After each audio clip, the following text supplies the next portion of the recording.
movie fans. This is the podcast Sequels Suck. I am your host, Michelle, and I am missing my usual co-hosts of Cable and Angus. So I have replaced them instead with two legendary stuntmen, Mr. Lee Waddell and Mr. William R. Perry. Thanks for joining us, guys. Thanks for having me on again. I'm just paying Bill back for coming in and ambushing me. Last time you and I were sitting here having a great podcast. This time, since since the guys aren't here, I'll take their slots and I'll pretend that I'm your co-host. Perfect. Can you keep your accents though? Yeah, we need Australian accents. None of this American No, stuff. that would be terrible. I'd probably get banned from your country. I probably already am, but I mean, I wouldn't want to make it easy for them. Bring a couple of postures, it all comes together. It does. Just got to say, the dingo ate my baby. Yeah, exactly. Put a prawn on the bobby. Yeah, exactly. At least you didn't call it a shrimp, so points. No, I didn't. Yes. I feel like we need to start with Bill and how you got into your stunt career. Ooh, well, I hate to talk about him because he's here, because this sounds very thankful and this sounds very genuine, but trust me, it's not. No. Lee actually was a big force in that. Lee was good friends with a stunt coordinator legend, now a guy named Tony Caesar, and we'd all kind of become friends, played racquetball and things like that. And I was trying to get my into the business as an actor, and being 5'6" was not good. Being short, you could say, you know, gosh, he's got a great look. I even went into an agent one time and he says, Bill, your pictures are great. You're handsome. You're a good actor. You've got solid skills. And then we stood up and he went, Jesus Christ, how short are you? And I'm 5'6". And he's like, you don't look short in your headshots. And so I was, wow, okay, this sucks. And at the same time, I was a martial artist and I did skateboarding and a lot of stuff. And Lee introduced me to Tony, and Tony said, look, I got this movie. And it turned out it was actually a Wes Craven movie, TV movie for the Disney. They used to have something called Disney's Wonderful World of Magic or something like Disney's Magical World. And Wes was directing an episode called Case Busters. Yeah, it's as good as it sounds. And he said, I've got this kid that's going to be in the car. And I said, is he driving? He said, no, he's not driving. I said, what am I doing? He said, you're just sitting there. Like, I'm just a warm body. He said, you're a warm body that's 5'6" tall and looks like you're about 13. He said, I need somebody, you know, thin. I need somebody that really has that young look, because, you know, they are going to see you ish, but we need somebody that's a good enough double. And I was a pretty spot on double for this kid. I think I was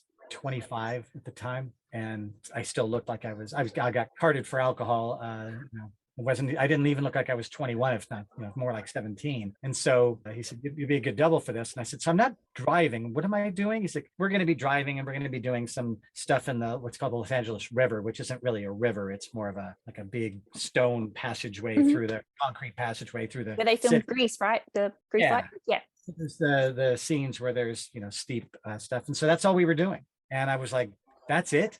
I just sit in the car. And he said, yeah, you're just a passenger. Sweet. How much do I make? He's like, you make about $600.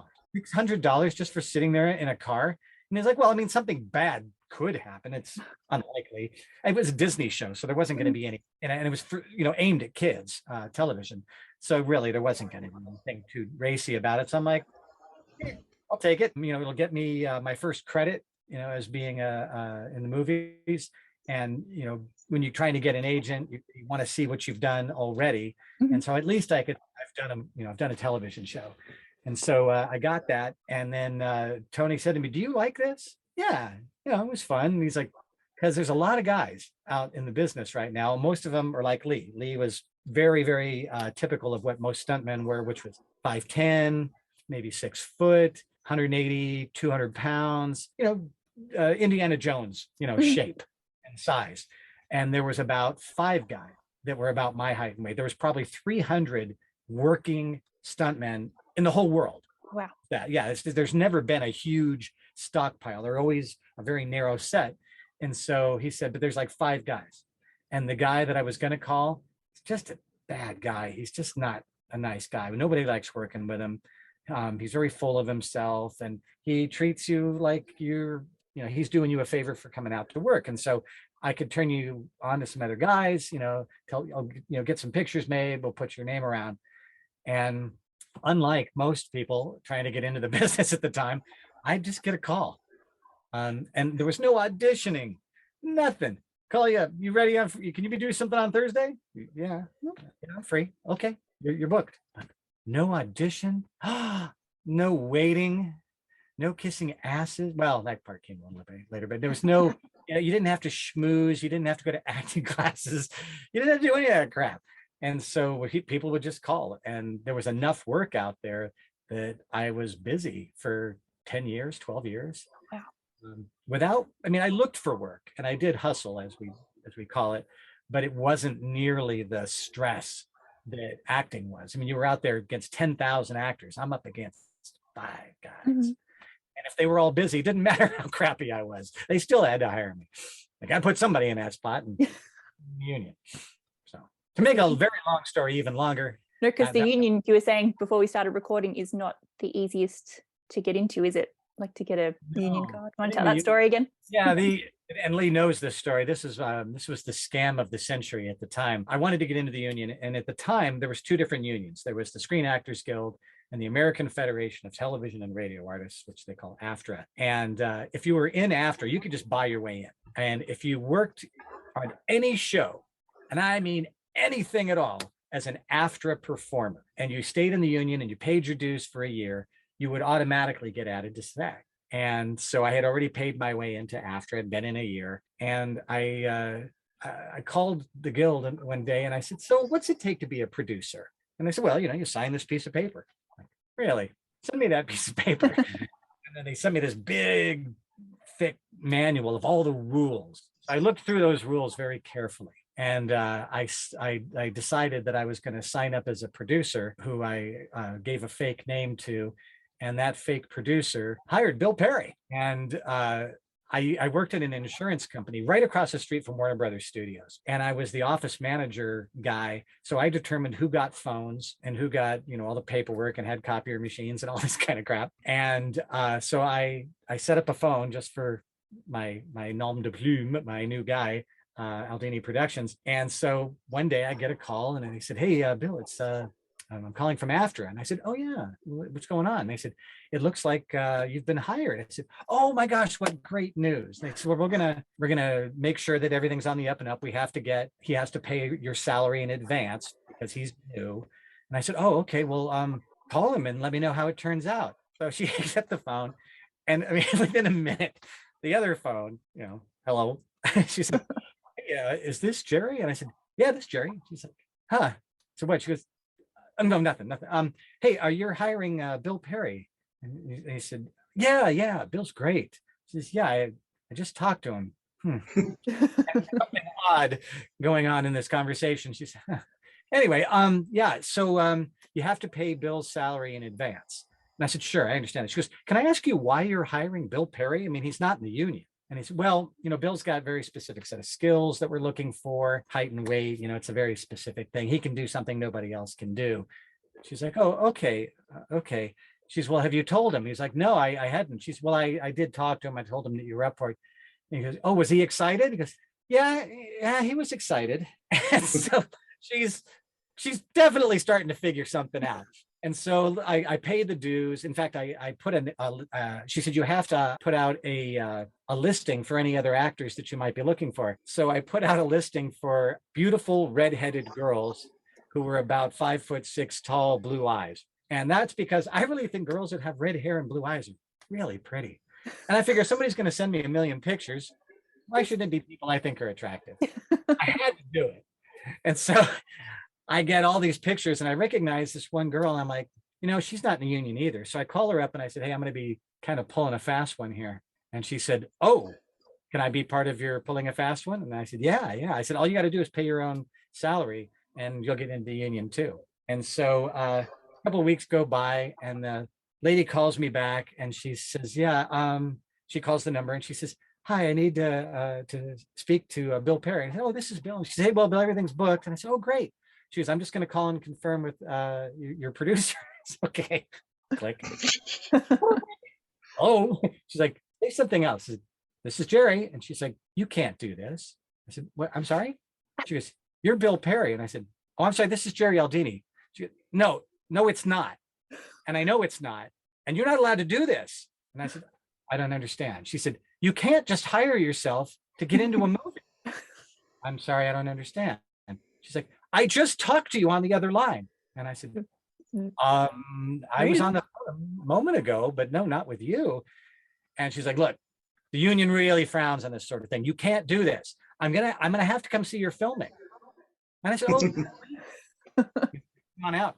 And she said, when are you filming? And I said, it's gonna be December 26th. That's a Friday. And she looks at the calendar. I can hear her.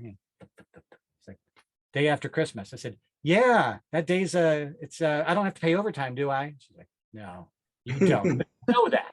And I said, well, yeah, I read the I read the thing. And she goes, where are you filming? And I said, in Big Bear. Should I give you directions? I know where Big Bear is, Bill. I said, sorry, this is Jerry. Yeah, Jerry. I know where Big Bear is. And Big Bear is about 2 miles north of Los Angeles. I mean, I'm sorry, 2 hours driving. It's not even the distance. It's windy mountain roads. It's a pain in the ass to get to. It's snow and ice. It's unpleasant. And it's a great ski area, but getting there is not easy. No, not good. And she says, what time? And I said, we'll be there at 6 a.m. But we're only filming for about an hour. And I can hear the voice of resignation now. She's like, And I said, sorry? And she's like, I'm not going to drive 2 hours all the way to freaking Big Bear, although she didn't say freaking. I'm not driving all the way to Big Bear just to find out that you're not filming. Oh, I'm so sorry. You won't be joining us? No, I'm not going to be joining you. Oh, well, that's too bad. It's going to be a lot of fun. And she goes, the union really frowns on this. I said, I don't understand why. And she said, you can't do this. You can't hire yourself. I don't know what you're talking about. So the deal gets done, and I sent her a big bouquet of flowers, and it said, hey, Jerry here. Just wanted to erase that horrible frown that the union has on it. And she wrote me back and she said, Mr. Perry, I have to tell you, if you got past me, you're going to get past anybody in this business. She'll do very well. I said, I don't understand what you're saying, but because I'm Jerry. But I do appreciate the shoot went great. So sorry you couldn't have been there, and good to talk to you. And like I said, that was how I got my card. And the day I got my union card was the day I got my first job, which is like winning the lotto 7 times without buying a ticket. I mean, it's just unheard of that you get, your card that way. But when I told Lee that I had my card, and he told Tony's like, I can work him. I can work him that day. And so I paid my dues and started working immediately. So yeah, you can't do that anymore. Just the people out there who are like, I'm gonna do that. And it wasn't me that screwed it up. I mean, people had done it before, but they made the rules much more strict, and they're a lot more clever. I mean, I don't know, maybe the people aren't as clever as I was back then, but yeah, they've made the rules more stringent now. So that's my famous Bill Perry got into the union by hiring himself story. And worked on your acting at the same time. That was a fun time. That was a fun chapter back then. I remember I was very scared, because the thing is, if they did catch me and they did have a way, they could have said, you're not doing this anymore. You're not in the union. They could blackball you forever because, you were breaking union rules and you were trying to pull a fast one. That's why when she caught me, it was like, I knew that there was a chance, that she could catch me. I thought, okay, so if she does catch me, what's my play? What have I got? And I thought, okay, if I move the filming far enough away, there's just no way. And she can't prove it. She could say, I know, I spoke to them both. And they're like, that's a lot of hearsay at this time. It's just you if she did come, one with glasses on, one without, that's a completely different person. Yeah, and it's that's about how it went down. I thought to myself, should I go up there? Should I go to the location just in case? Just in case. Nah, she ain't gonna show. She said she's not gonna show. I think at that point she was just like, wow, that's a badass plan. I got to give it to you. You're good. Enjoy. Because it's like a catch-22, isn't it? The union, like you have to have a job, but you can't get a job if you're not in the union, like something stupid. Yeah, and the way I don't know if it's still this way. The way it worked for the longest time was if you wanted to get into a movie and you weren't already in the union had to, the director and the production company had to make a case for why. There's these 4 other guys that can do this stunt. Why aren't you hiring them? And so as a stunt person, you can say, well, the thing is, he's a particular height, he's a particular weight, he's got a particular skill. So in the paperwork that I did, which I actually still have sitting on the ground over here, I said that he had a particular ability to ski. and I was a double, and I told him I was making a car commercial or something, and we already had an actor that we were going to use, and I had to have a stunt person to double him, and there was no other stunt person that could do it that had the skill that I had, which is funny because I don't ski very well. God, thank God they never asked, Mr. Perry, we'd like to see your commercial. I want to see you ski. Well, it's going to look like a stunt. I promise you that. Not falling down around here. God, the man doesn't look like he knows what he's doing at all. That's the special skill. Yes, that's my skills, acting. So, Hey, yeah, Bill, when was did you and I ever work together on the same shows? I don't know, because when I look at my resume, your resume, I mean, I don't think we were ever, if we did the same show, I don't think we were on it at the same time. no, the only thing we did, if you ever see this one, Michelle, and there's a movie called Christine, Stephen King, about a possessed car. But back before Lee and I actually got into the union, either one of us, and this is actually a very kind of cool, heartwarming story. This will, get your Kleenex ready. It's a good one. Lee and I were working on Christine, and we were extras in a big crowd scene at a football game. So there's like 700 of us. I mean, we are indistinct. We are nobody, but they were looking for kids that looked like they were in high school. Lee and I looked pretty young. So we're in the crowd scenes, and Lee looked over, and Lee was very much wanting to be a stuntman. I really had no interest at the time. And so he said, there's a stunt coordinator over there, and that's where the directors and all the other people are. And they were having a nice lunch. They were at big tables. There was caterers. You could smell the food. It was wonderful. But there's this big fence between us, and we're on our side of the fence. We're eating these crappy little boxed lunches. I still remember it. It was that bad. And it looked like they dragged it there. A dry sandwich made out of cardboard and Chinese newspaper, and it was just nasty. And Lee looked over, and he sees the stunt coordinator he wants to see, and he turns to me and he said, somehow or other, we've got to figure out how to get on the other side of that fence. And we never did. We didn't get over there, because there's something you do in stunts called hustling, where you go over, you introduce yourself to the stunt coordinator. You say, hey, my name's Bill Perry. What's going on in this show? And they say, oh, we got a bunch of stunts coming. Say, hey, is there anybody on the show that I might be a good fit? And by that time, they've pretty much already cast most everything, but you do it anyway, because it gives you a chance to introduce yourselves, put a picture and resume in their hand, and you hope, maybe one day you end up on their radar. So we wanted to do that. It didn't turn out that day, but it was many years later. I think we were working on Poison Ivy. I think that's the first show we actually worked on together. And yeah, thank you, right. On the show, and I was basically a crash test dummy. They were going to do a stunt where they were going to drop a body, and it was going to be on a line, and they wanted to see if it would hurt. We're going to tie you to this, and we're going to drop you real quick. And if somebody gets hurt, it's going to be you. But if you don't get hurt, we might actually put the actor in there. And so we were climbing up on the roof. And as we were doing this, there was a particular point where we're sitting and we're having lunch, and we're having a very nice meal, catered and all that. And we look over, and there are the extras, and there's a fence. And Lee looked at me and he said, we got on the other side of the fence. I know exactly what you're talking about. Oh my God. He was like, in that moment, we had this realization that, I don't know, probably 5 years later, here we are, the two of us, been friends since we were kids. And, all we ever wanted was to be on the other side of that fence, eating the good food, working with really working in production, being somebody that was actually going to be on camera, not as some crowd scene as this indistinct, body. I mean, now they would CGI. They wouldn't even put you in there. They wouldn't even waste time on actual human beings.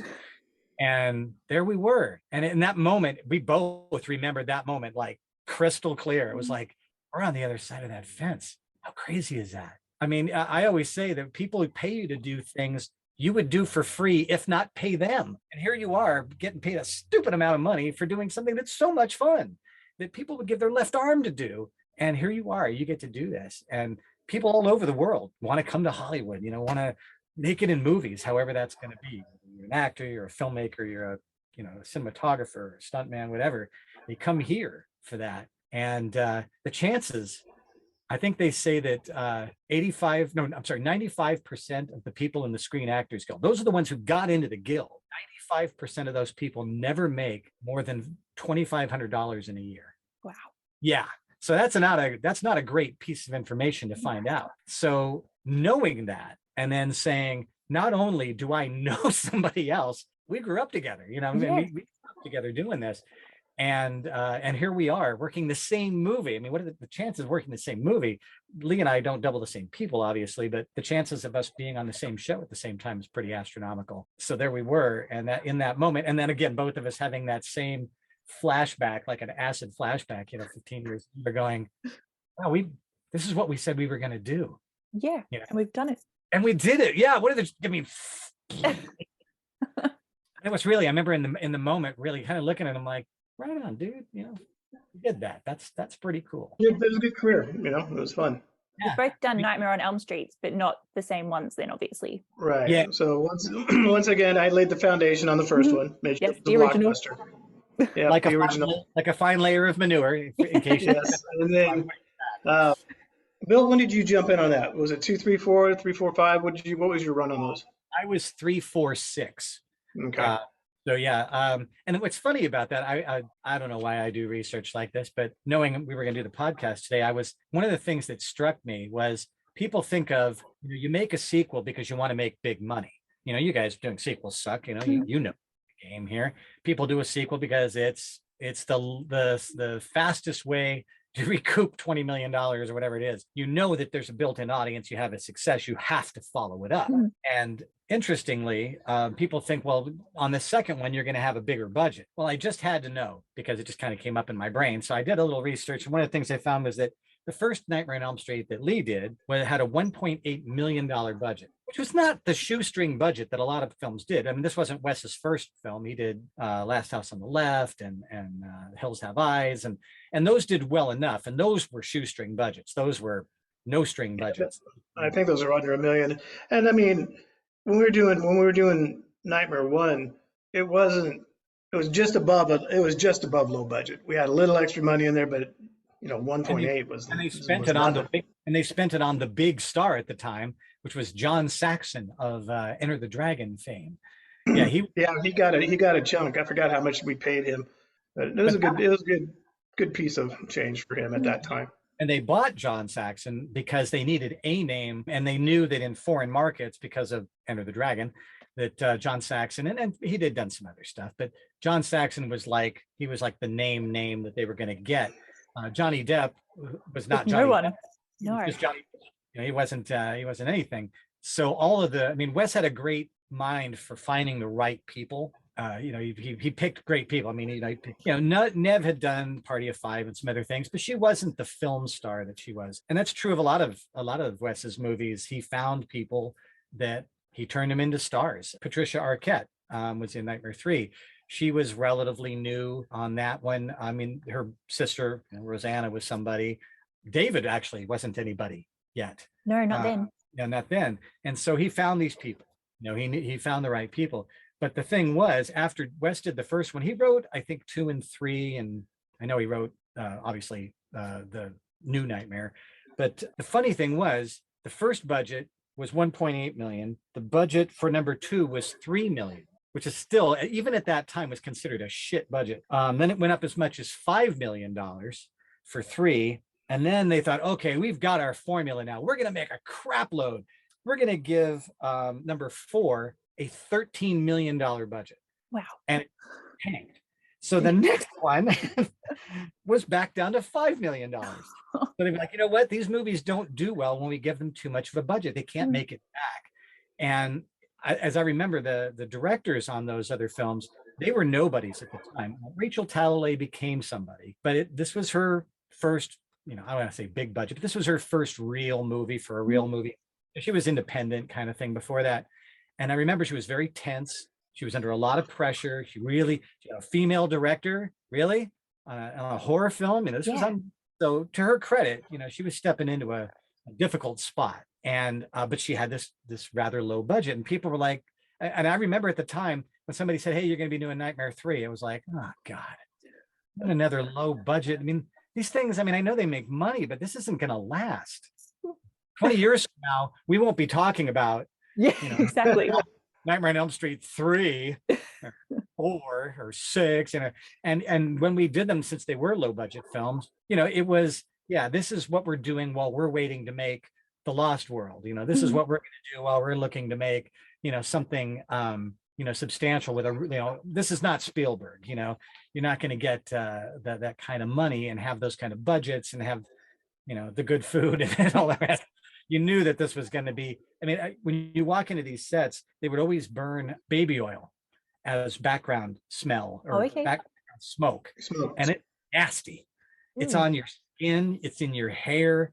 And when you walked in and you smell the baby oil burning, you knew that the budget was really shitty. Yeah. And I remember we were doing Nightmare 3 and they're going to do this big death scene and we're all kind of getting ready. And, even the chairs weren't expensive, it was really low budget. And I remember seeing this woman walk by with 2 half-gallon pitchers of blood. And I looked over and I said out loud, was not a good thing. I said out loud, "Oh, I can see we're going for the Oscar now." and the director turned and gave me like the shittiest look you ever saw. It's like, "I'm trying to make a film here, Bill." It's like, yeah. Let me call. We're making art. I'm sure she's really pissed that she bowed out on Nightmare on Elm Street 13, the final beginning, it's like, come on, get over yourself. Look at what we're doing. He's wearing a rubber mask. He's got knives on his hand. We're not making art here. This won't take off. Yeah. And one of my favorite things about special effects and low budget, we were making Nightmare 3.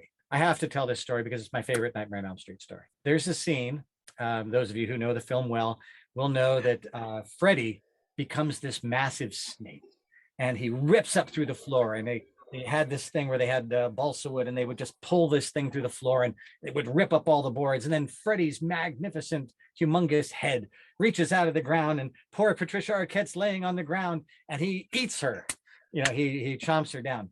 And the way they did it was they actually put her into the mouth and then they chomped it backwards and then they showed it in reverse.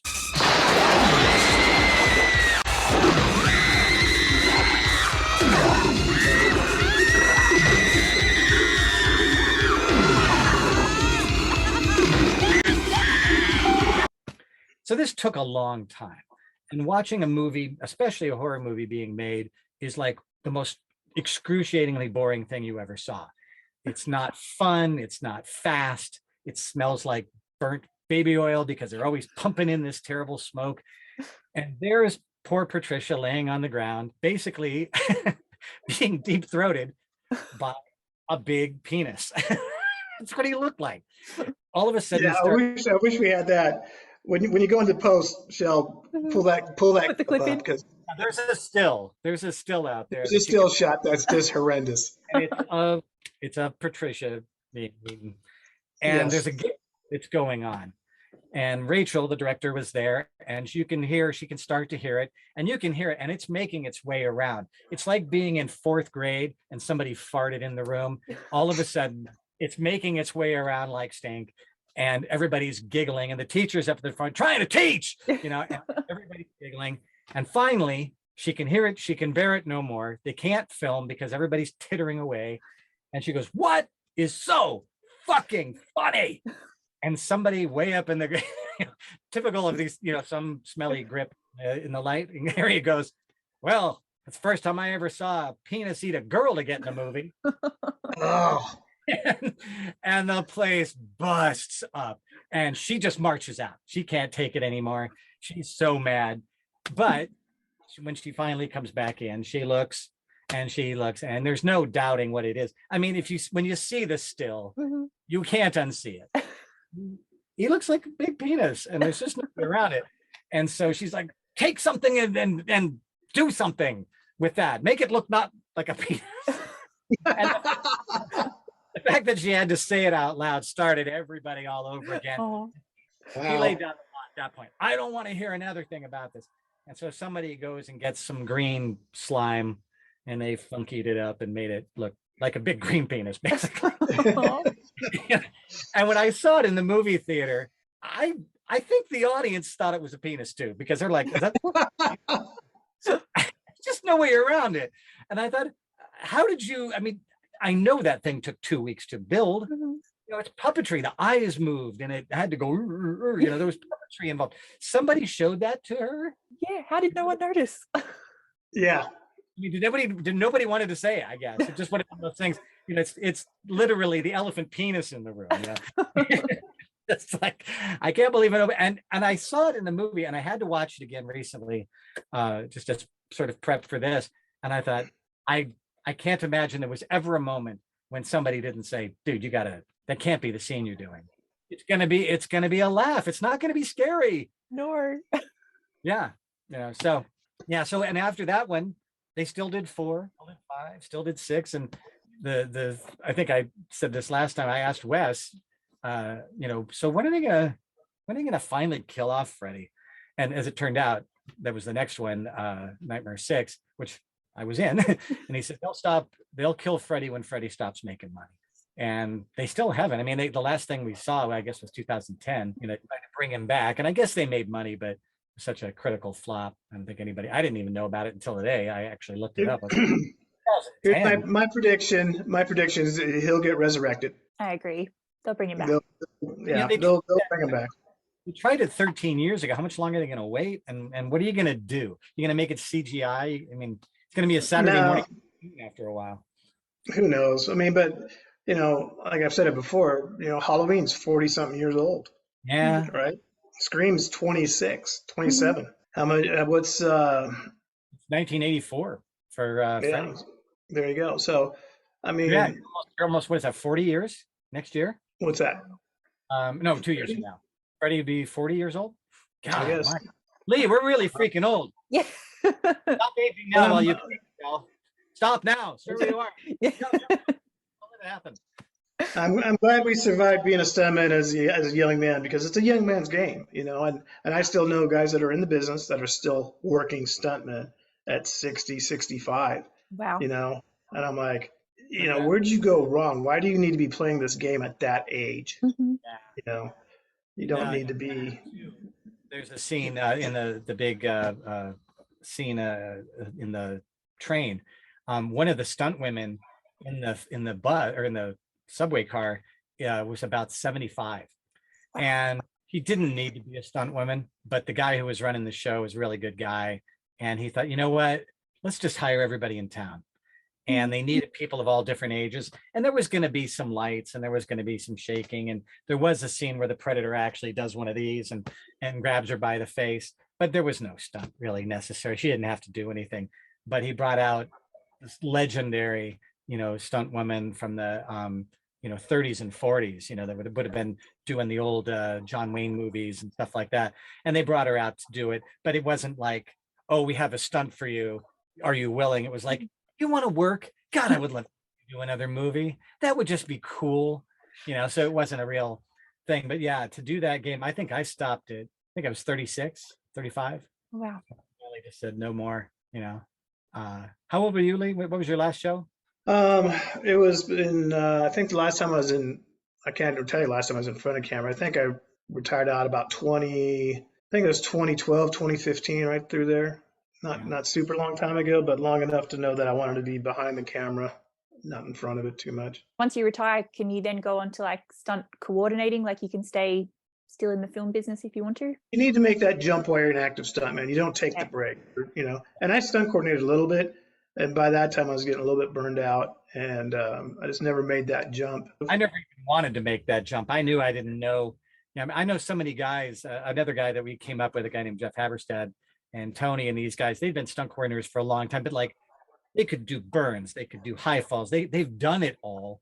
And so they know the intricacies of how to shoot that shot, how to make sure it's safe, how to budget that shot. There's so much that goes into it. It's you're really a part of the filmmaking team at that point. Mm-hmm. And not to say that Lee wasn't good at all that, but you had to kind of come up in that and start working your way into it.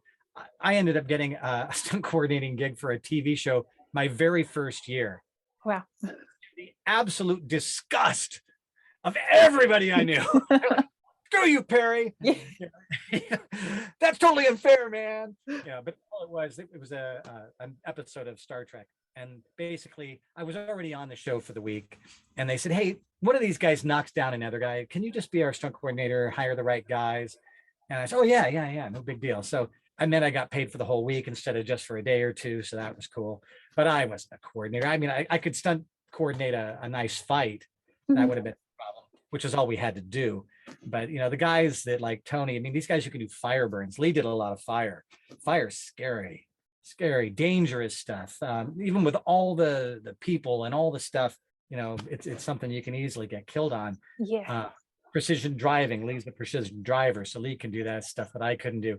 There's just a lot of things, and I never had that full skill set because it wasn't something I was grooming myself for.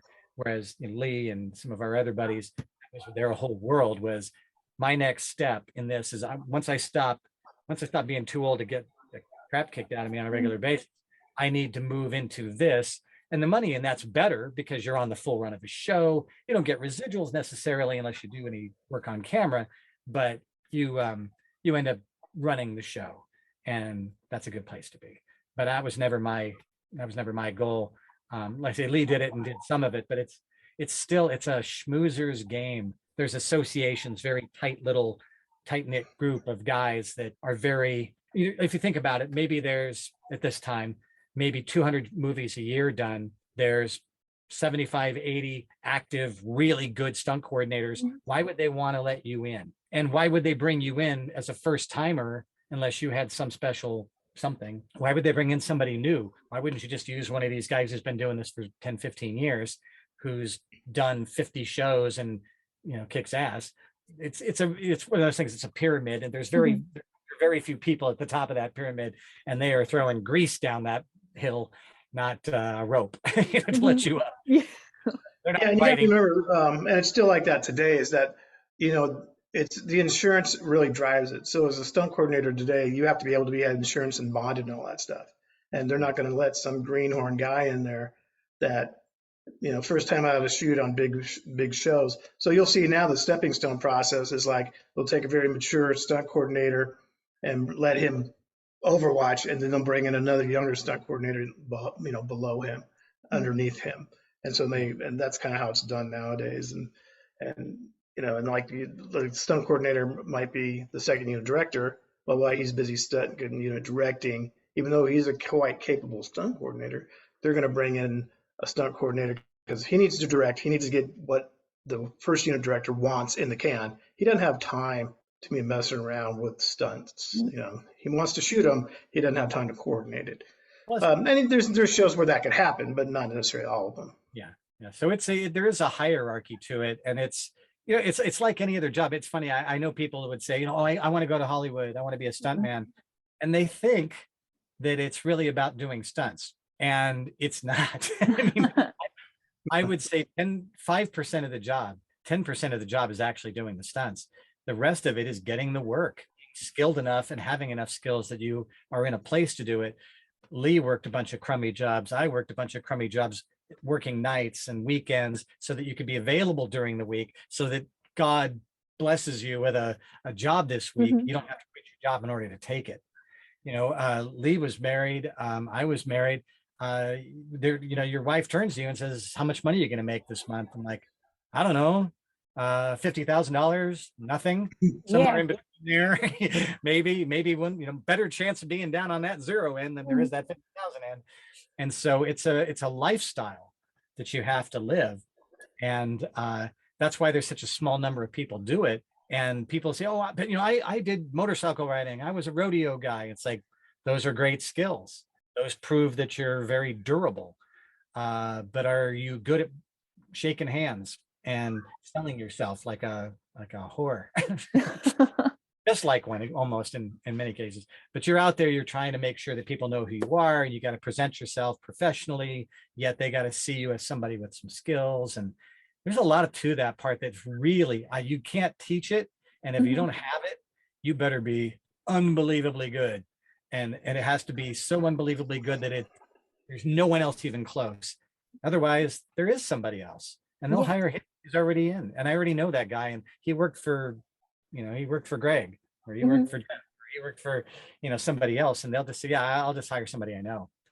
My niche was my scrawniness. Actually, I had said, not everybody can have the arms of a 13-year-old girl, but I do. And that was my niche. There was another guy, Larry Nicholas, worked with on Home Alone 2, actually, a sequel. Thank you very much. But Larry was, I don't know, 4 foot tall, maybe a little less. Yeah, I don't know how tall Larry is for Little what. guy. He's 5, might be 5'2". Yeah, at best. Yeah. And a very nice guy, and looked, Talented and guy. Larry wasn't a little person in the sense of like being like a dwarf or that kind of thing. He was just proportionately very, very small. Okay. So he was solid gold. That guy worked more than any stuntman I ever met, because he would double Macaulay Culkin. He would be on anytime there was a little kid or a little girl even on a show. And so they would put Larry on for the whole show.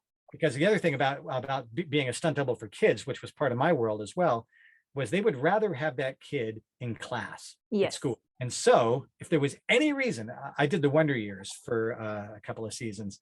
And the thing about the Wonder Years was it was all kids, primarily child cast. And that was one of the shows where they really took care of the kids properly. None of the kids on that show ended up an alcoholic, a drug addict, any of those things. They all moved on to great careers. The kid I doubled, Josh Salviano, became a lawyer. Cool. The gal that played Winnie, entertainment lawyer. Yeah, of course.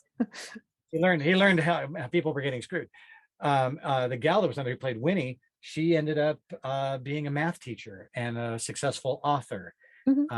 And Fred Savage obviously Bill has a television career and was a director and a producer, and has a show on Oswald.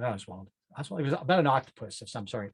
Anyway, really, really super smart kids. And the reason was they brought me in on things where we need you to kick a soccer ball and fall down. Why can't the kid do that? We're paying you to do it. Yeah. He's in school. Oh, far be it from me. I shouldn't have said. And any reason at all that they could bring me in and put that kid back in school, they did. And that was 2 things. Number one, you're only allowed to work the kids so many hours. Number two, they were just a really responsible production company. And they said, we don't want these kids to graduate to being cokeheads, you know?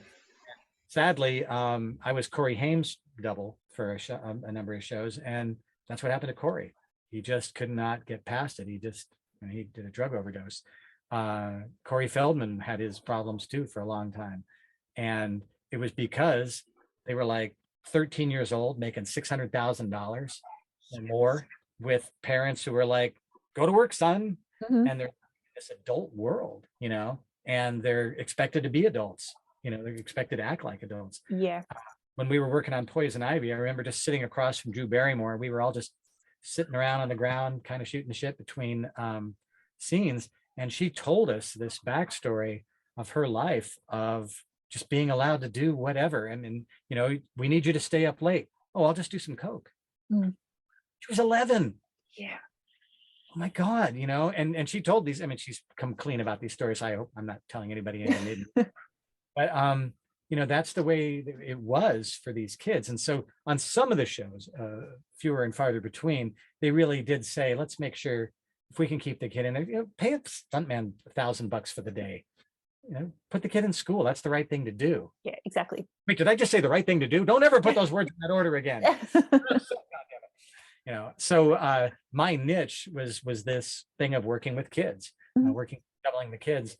And that was great for me because they, there was a law about it too. I don't know if you guys have ever talked about the movie, The Twilight Zone. No, not yet. Back in the early 80s, they made a full-length film of The Twilight Zone. And it was done very high budget, but a kid was killed on the show during a stunt. It shouldn't have been done. No. They had an actor and a kid, and they're racing away from a helicopter, and the blade chopped him in half. Gosh. And a huge scandal. It was a horrible, horrible thing. They were trying to sue the director, and they were trying to sue the production company, trying to sue everybody. And it came down to that they just shouldn't have had him there. There was no reason to have a little kid and an actor running around under an actual helicopter blade in the middle of the night with explosions and gasoline and lights and all this nonsense. They actually produced the film and finished it, and the scene isn't in the film, but the story is. And you look at it and you're like, why did they even bother? Yeah. put these people in harm's way, I mean, if it was a stuntman, they probably would have killed the stuntman. And it was just kind of one of those things. After that happened, it's like no more kids do their own stunts. Mhm. And this was the year that I started. I don't want to say I benefited from it, but I filled a niche when all that happened, and so here we are. Because what did you I'm gonna do? answer your question about 2 hours. I feel bad. No, that's all right. I was going to ask, just because we're a sequels podcast and it's almost Christmas, what you did in Home Alone 2. Home Alone 2. Home Alone 2 was awesome. They flew me to New York, and I didn't know at the time that they fly you first class. Nice. Never done that before. Never done this. And they said, when I went, they said, yeah, you're going to be doubling Rob Schneider, who was very big on Saturday Night Live here in the States at the time, very popular actor. And it was Tim Curry. I remember seeing Tim Curry on the set, and I just about plotched myself. I was like, oh my gosh, that's freaking Tim Curry. Yeah. Grew up with, going to Rocky Horror Picture Show at the midnight showing, the Reality Theater in Pasadena. And there he was, and I was like, oh my God, that's him. And these, Home Alone at the time was a renowned success. And the only thing that scared me about it was I was like, oh my God, when you do those movies, they beat you to death. Yeah. They do, We're in the Plaza Hotel, and I'm looking at the sets, and it was beautiful. It was really fun. They put us up in the hotel there, which was also really cool. Everything very first class. And so we get there, and I said, so what are we doing? And they said, you're chasing the kid. And you and Tim Curry are chasing after the kid, and you're racing after the kid, and he needs to get to the elevator to get to his room. He jumps and he slides across the floor, and a woman's standing with her arms out, and he goes between her legs and slides all the way into the elevator. And then the woman's standing there with her arms out, and we run into her. We get clotheslined, and we fall on the ground.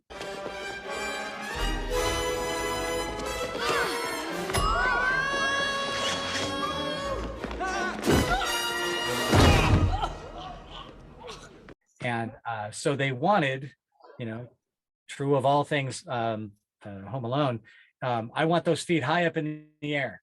I want you landing on your spine. I want to know for certain that you are incapacitated by this. If you can wiggle your toes when we're done, it wasn't good enough. And so we shot that a couple of times. And I just remember thinking, oh my gosh, where am I going to put some pads on? That's a marble floor. And I have to say, I didn't sell it as well as I could have. I watch it now and I'm a little bit embarrassed. It was okay. I hit the ground pretty hard, but I didn't. The other two people in the shot, oh man, their feet were out of frame when they, and I had one foot that just didn't get up there. I fell hard, but I look at it and it's like, it wasn't as good as the other guys. Even the dogs coming in to see me. Yeah, even the dogs saving face, huh? He's like, oh, I saw that movie, Bill. I'm sorry. I've made poop bigger and better than that. I've had dumps go higher, and that dog's pretty small. Yes. I've seen dumps go higher than you did, than your. But you got to meet Tim Curry, so it doesn't really matter. It's funny. This is my least favorite meeting a legend thing. I met George Burns on a film. George Burns was, radio. This guy goes back to radio, nicest guy ever. Bill Paxton got a great story. All these Bill. So I see Tim Curry, and I'm standing next to him, and I'm freaking dumbstruck like a douche, and I'm staring at him, and he goes, "Hello," and I'm like, "Hi, I'm Bill." I'm like, "Nice to meet you." And I said, "I just don't know what to tell. I'm such a huge fan. I'd be just remiss if I didn't say I'm just a huge fan, and all my friends are going to be so thrilled that I got a chance to work with you." Which left him nothing to say. So he stared at me for a bit. Silence, so awkward, just. And he finally says, "Tell your friends I said hi." Oh my God. Would someone just kill me? I gave him nothing. I could have asked a question. I could have, anything. Nope. I just went completely I got all gobsmacked, and you're a fanboy. You were just a fanboy. I went all fanboy, and I just didn't know what to do. Well, here's some trivia on that. Is like we used to go down and see Rocky Horror Picture Show at this very famous Pasadena, California theater called the Rialto. The Rialto was what we shot Scream 2 in when we shot the interiors for Stab. That is good. And then we took it outside. So it was fun to be back there, 2 decades later, whatever that frame was, and I think it's and still there. to see that Yeah. theater again and to go back there and work in it and around it and be next to it again, because that was great fond memories of our childhood going out and And one of the watching Rocky cool Horror. things, even though it was 25 years later, they still had not cleaned the floor. No, it was the same Coke and butter that we spilled. You see our footprints still in the butter and the hot dogs and the cards and the toast. Yeah, Still absolutely, Rocky Horror, yeah. Oh, I love, absolutely. you have a lot of those weird sort of Scream connections, like, saying Poison Ivy worked with Drew Barrymore, then went on to kill Drew Barrymore, and working with Wes Craven, and then doing it all again. Yeah, it's funny how you do end up sort of seeing the same people here and there. Yeah. I remember when we did the Poison Ivy thing. This was pre-Scream. Mhm. She she was really sort of just kind of hitting her super hot teens, late teens and 20s, and it was kind of a resurgence for her. She had done E.T., of course, and she'd Yep. done really piece of crap film called Firestarter. Great book, turd. You just the turdiest, worst. Flaming basketballs, and I think Tony worked on that a little bit. There was a lot of burns, and so every guy who could do a burn in town was used on that film. So I'm sure they brought Tony out for it. But if you ever see it, it is clearly she's supposed to like look at somebody, and then they instantly whoosh, they become basketballs on a piece of wire flying at somebody and light on fire. It's the shittiest special effect you will ever see. Pre-CGI, I'll give them pre-CGI, but it's just horrible. And they just remade that movie again like a couple of years ago. Yeah. I don't know if it's any good, but at least with CGI, you could do what Stephen King imagined in the book. It was one of my favorite movies. So when I saw my favorite books, so when I saw the movie come out, I'm like, yeah, and it's George C. Scott. Damn it, yeah. It's Drew Barrymore. She's a good kid actress. Most kid actors suck, and this is gonna be so good. That's it. Mhm. That's what you do with this great book. I mean, and Stephen King, I'm a sort of a Stephen King fan. Usually Stephen King has a wonderful idea that peters out about 30 pages before the end. And you're like, are you shitting me? It's like, what? I don't know. A wizard did it. It's like, no, you can't just end it that way. You had this incredible premise. Mhm. And I actually did one. Lee and I, we did one Stephen King, right? We did Christine. Is there anything else? No, I think that's it. For as much as we were in the business and we crossed paths, we didn't really work together very often. No, that's pretty rare. It didn't happen. We both worked with Tony Caesar and some other stunt coordinators a lot, but we didn't really see each other that much on the sets. Being at the same time on the same show, say probably maybe only once or twice that we even work on the same show. Being there the same day was actually that one time, I think is all. Yeah, and that happens a lot. So like I did a show called The Mask, right? I doubled some guys on that. And then I saw something on it the other day from Jamie Kennedy, and I'm like, I totally forgot that he was in that movie. But we never worked together. I was on it for weeks, and I don't know, I don't know what his character was or per se. I know what his character was, but I don't remember running into him on sets. I don't think we shot at the same time. Was he in the original or was he in the sequel? I thought he was in Son of the Mask. It could have been. It could have been. So that would be. I don't think I did the sequel on that one. I might have. Bill, did you do the sequel? It's your job. The king of sequels. Yeah, I was probably meant to. I just was busy that day. Yeah, you're busy on a different sequel. You did Nightmares, and that was great. And then you jumped into Predator. That was an awesome good thing, because that was when you kind of jumped into the acting side heavily. Yeah, that was a big deal for me. And the good story that goes with that. I'm there. I had tried out for the film, and I really didn't think I had a shot because they were looking for gang members. Mhm. And look at me. I know the first thing you think is gang member. Freaking street. So I go in there and I'm wearing like a little polo shirt and sweater. I look like Scott Baio, going to be a punk, right? So it wasn't happening. I knew it wasn't happening. So we go in for the audition, and there's this guy that's with me named Alex. And Alex, I had met on a couple of shows. He did Lost Boys. And he has this big tuft of white hair that comes shooting out of the front of his head. Not because he made it that way, but just he has a birthmark there, so the hair grows white. But he has a nose that looks like it's been broken every day for most of his life. Just great guy, great stuntman, fun actor. Yeah, good actor. Does a lot of stuff where they're looking for somebody that looks freaking just trashed. And I go in with Alex, and I look at this guy, and I'm like, there's no chance this guy is not getting this film. Mm-hmm. You could just tell it was a done deal. So they said, okay, one of you gets to be the gang leader, and then the other is his little crony. Well, Alex is about a foot taller than me and about 500 pounds heavier, all muscle. And I'm like, yeah, I'm not going to get this show. So I think, you know what? I'm an actor. I've been an actor since I was a kid. I'm going to make sure I am going to do everything possible to make damn straight certain Alex is going to get this part. So I just sucked up to him I was like, all of my lines were given to him. I wasn't trying to make any impression on anybody. I was going to make sure. And so at the end of the audition, they said, can we have you two switch parts? I thought, oh, that's so cool. Now they're trying to figure out where Alex belongs. So I knew that he had the part. So I was really stoked. I left the audition and they said, how'd you do? And I said, Alex, man, Alex is the man. Alex got that part. The rest of you go home. Alex got that part. You guys suck. You're never going to get this part. And they're like, yeah. So 2 weeks later, they call me and they say, hey, William, we would like to talk to you about doing Predator 2. And I said, oh, sorry, guys. They said, what? And I said, you called the wrong guy. You're looking for Alex. Alex was the big guy. I was the little guy.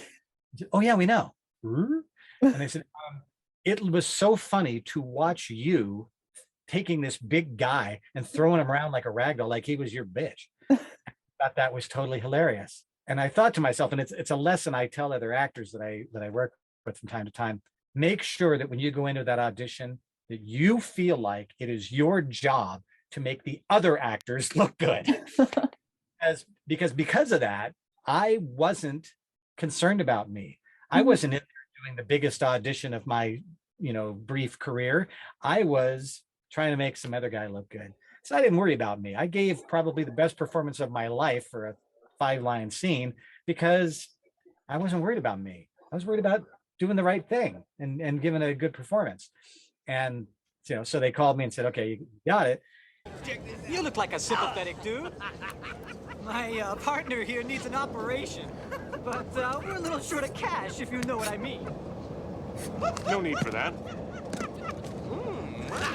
Whoa! Get the hell away from me! I know how to use this thing! You got a cap Don't make me use this thing! Come on, bigger than yours! I'll take that. Yes, you can! Hold it, please! We're in trouble now. Nobody move! And I get there and I'm nervous. My first time really going to be on camera saying lines. And I was an actor for a long time. And that sort of thing didn't scare me, but this was $40 million budget at a time when 40 million was a really big budget. Yes. And I was scared shitless and I was really nervous. And I see a chair and it says Bill on it. So I go over and I sit down and somebody comes up behind me and says, is your name Bill? And yes. He goes, oh, hey man, I'm Bill Paxton, not Bill Pullman. We have that problem here all the time. Bill Paxton. I'm like, oh shit. And I get up and I say, I'm sorry, this is your chair. And he goes, no, sit down, man. And he sits down next to me and he says, what are you doing today? And I said, oh, I'm just a gang member. And he said, have you ever seen Terminator? Like, well, of course. I mean, probably one of the, and of course that had a sequel, which was a good one of the few that actually was as good as, I think, or better than the first. T2 is mentioned in our Scream 2 sequels chat. And Aliens, we can also go there. But so Bill Paxton, real quick, says, you saw Terminator? And I said, yeah. He said, that was my first job, my first speaking role in a film. I was a gang member. He said, this is the day that your career kicks in. You are going to be 40 foot across on big screens across the country. Do not let this day get away from you. Enjoy it. Enjoy every moment of it. Every minute that you're up there, you be on your game. You be ready. You be prepared. And so you can just suck it in and just enjoy this day because you never get this day again. And I have to say, at that moment, all of a sudden, I just felt peaceful. It was like, he's right. This is where I wanted to be since I was in 4th grade. Yep. And I'm here. I'm in a big budget movie. There's 1,000 crew members around, incredible sets, costuming and special effects and all sorts of bitchin' shit. This is what I wanted my whole life. And it's happening today. It just couldn't be any better. And the thing is, if he hadn't been there, I think I would have let it pass. I would have been scared out of my mind that I just didn't enjoy it. I probably would have been fine. I probably would have done a decent performance, but I wouldn't have enjoyed it. I wouldn't have remembered it as vividly. And so, you talk about meeting, somebody somewhat legendary. Yeah. Bill wasn't the biggest name out there, but he was in a shitload of the biggest films of all time. He was in Titanic, Terminator 2. I mean, not Terminator. Aliens. True Apollo Lies, 13. Apollo 13. Yeah, I mean, and these weren't just TV. Was it Big Love? He did for a while. I mean, the guy was just incredible, and he wasn't always the lead necessarily, but he always played the most memorable character. I mean, in Aliens, if you don't say "game over, dude," then the game isn't over until you say that line. And that's where you talk about somebody just legendary. He didn't have to be that nice a guy to me. You could just say, "Get out of my chair." Yeah, He took the time to really make sure that some schmuck who looked probably a little scared made sure he had like the best day of his life. There's this Disneyland on top of first date, marriage, child born, that kind of and I was like, yeah, that was very cool. He didn't have to do that. No, and that's the stories you want to hear, that people are nice in Hollywood. Not everyone's an asshole. For the most part, I mean, I've met a couple of assholes that were like famous. We did Newsies, and sadly, Christian Bale is a renowned asshole, but he wasn't. Oh, good. Very cool guy, very humble, hard worker. And I think a lot of the times when they talk about what a angry bastard he became, he's a guy who will prepare for a scene for weeks. If you think about it, say you're at your job and you've been working on something for a month, and today is the only day you get to deliver that project, and then somebody spills coffee on it, or somebody erases your hard drive or whatever, and you've been planning on this. This is your career. This is the work that you spend all this time doing, and it's very hard to get there as an actor to do the kind of really badass work that man can do. And some crew guy who thinks you're full of shit is wandering around in the background, and he's doing it to get you. He's doing it to niggle with you, and he's doing it because he's actually as big a dick as anybody, and he gets you to scream at him, and everybody thinks you're a douchebag. And I think, you know what, as an actor, I've been on set, I've done plays and things like that, and I've done some things where it does take a while sometimes. And once you put that on film, this is your one chance to get that shot. If they get a half-assed performance, that's you forever. People, yeah, Christian Bale was pretty good, but in American Psycho, he kind of, I don't know, he was kind of, I don't know, he just didn't have he wasn't as good in that one. And maybe he wasn't as good because he wasn't given the opportunity, because production just wasn't giving him a chance to prepare properly. So I could see being a screamer at somebody who is mocking you on set and not giving you the chance to do the performance that you're capable of. That's my 2 cents. You're welcome, Christian. I bailed you out. Yeah, I'm sure you'll be hearing from him soon. Yeah. You'll be hearing from his lawyers. I'm gonna call you back and say, but still, Bill, you said I was a dick. You did. You did say I was a dick. No, it's always nice hearing hearing Lee say, Scream's one of all of our favorite movies when the other guys are here. And to hear that everyone's a nice person makes you appreciate it so much more. For the most part, I mean, I think most people who get a chance to be that person in the film, you are so grateful because you've worked to get here. And even with all the work and stress and trouble and time and effort you put in, you still know there are 1,000+ people who did all the same work, who are just as good, just as attractive, just as willing, just as deserving, but you're the one who got it. Yeah. And if you don't recognize that as being something where you should be a humble bastard and just be as kind and gentle and forgiving of everybody around you, then you don't know where you are. Then you got it too easy. You have no skin in the game, because if you've really worked your way to that point, everybody knows the kind of work that you've put in. And and you look at other people, like there was a few people were kind enough to Lee and I when we were doing extras work, where they would come over and just be cool and go, hey man, I know you guys are background, but I just we had a second unit director came over and said, I want to give you extras some things to do.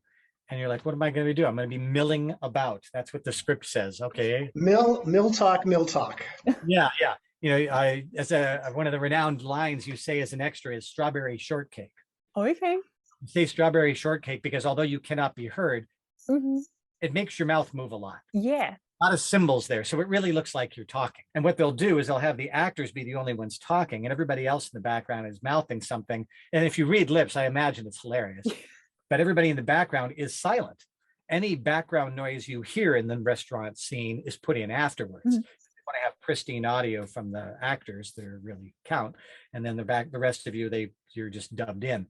So that whole deal with that is, you know, so this guy came backstage and he's like, I just want to talk to you guys and I want to give you some things to do. Okay, you're going to be, you know, you're going to be the guy that came to the restaurant and you're breaking up with your girlfriend. So you guys are having a kind of a difficult conversation. And you guys over here, you're celebrating a birthday, you know, and it's like, well, thank you for treating us like, you know, something other than shoe scrapings after stepping in dog shit, you know. And, you know, they actually made you feel like you were part of the film, which made you a better person at doing the job that you had. And it does make the film a little better when you can see that this, you know, the people who are in the background doing this, looking over at the camera, seeing if they're actually on, did I make it? You know, you get a lot. The more you've been an extra, the more you look for that. You're like, God, did you see the extra looking directly at camera? Yeah. The guy like chewing yeah. up the scenery in the background because he just wants to Yeah. be Yeah. discovered. Yeah. And one of the funny things about Christine, that was sort of my first real, you know, show where I got up to do anything because I looked so little. They said, hey, you look like you're in high school. Can you work tomorrow? I'm like, oh, let me think. I wanted to organize my sock drawer. Just gonna wash my yes, of course, I'll be there. And they said, we're going to give you a special extras job, which is not sexual. Most of the I did it once, you know, we all had those stories. I needed the money. But we want the scene in this high school. And so the funny part about it is, and this has happened in a couple of films, because I looked so young, because I looked 17, they could use me all day long. And so they quit. And then different assistant directors would go, can you come over and you come here? And so I appear in scenes. I'm on one side of the actor in this scene. I'm on the other in the other. And we did a thing for a movie called 18 Again. That's where I met Burns. And there's a scene where we're watching this climactic race. Now, I'm an extra on the show. So in this scene, we're all watching the race. I'm sitting right next to George Burns. I'm over his shoulder and we're cheering on this race. A couple of weeks later, they said, hey, we want to have you come in. I said, yeah. And I said, okay, you're going to be in the final race and you're going to be racing against this guy, Charlie. And you're going to lose, by the way. So don't outrun him. He's even smaller than I am. We do the race. And I've not seen the script. I don't know what we're doing. I watched the movie and there I am, total chariots of fire. I'm in the race. I'm hauling ass, but I'm losing. But how fast was I? I'm fast enough that I got a chance to go take a shower, go up into the stands and watch myself finish. And somehow I lost. Yeah, I actually, you see me cheering me race. That's your twin. Yes, my evil twin. Because Back from when you scammed yourself into the union. It's Jerry Aldini was Jerry, actually. yeah. There's a twin brother. Austin from Texas. But yeah, and that's, you know, kind of one of the funnier things, watching yourself every now and then as you watch, because you're an extra. All you want in the whole world is to know that you can go to your family. There it was. Yeah. I was wearing the red shirt, dude. Everybody was wearing red shirts, but mine's a dark red shirt. Come on. If you zoom in really far, there I am. Yeah. That elbow is me. This is in the days before DVDs, you had only VHS or you know, those things. You couldn't stop a frame and get a nice picture of yourself, you know? So you're like, no, that blur right there. That's me. I'd recognize that blur anywhere. And now you can find yourself and go. Now I'm going to have to do that and enter all these clips into the video. Yeah, put all these clips in there. Especially the Nightmare 3 Freddy penis. Yeah, you do Nightmare 3. That'll be the classic one. Tie that in there. That's just going to be too funny. Yeah. That's what I love. The Predator stuff was good for Bill in his career, and then Yeah. you know, Predator was good because it was like I was being seen, and one of the things I tried to do after that was try to be seen by stunt coordinators as less just a kid. I was blessed with being exceptionally skinny to the terms of scrawny, really. And one of the things that had to happen there was because I was so skinny, I was trying to put weight on so that I could be a little more, no, I'm a man now.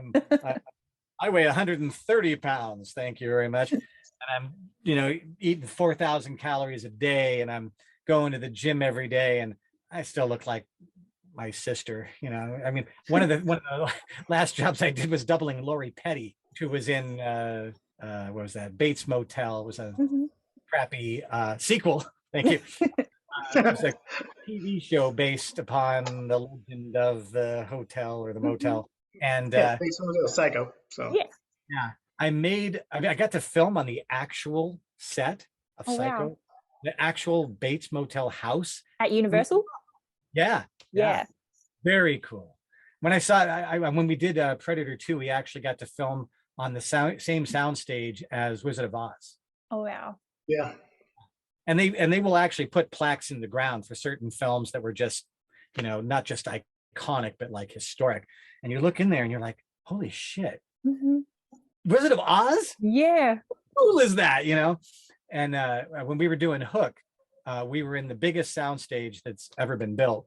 And in this soundstage is a full ship, a full life-size ship floating in water. How?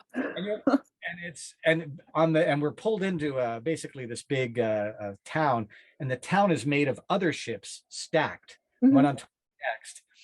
And we walk in, and this is a Spielberg movie, so this is going to be right, and that it's Dustin Hoffman, it's Julia Roberts, Robin Williams. There was no bigger names at the time, and you look around and you're like, this is as good as it's going to get.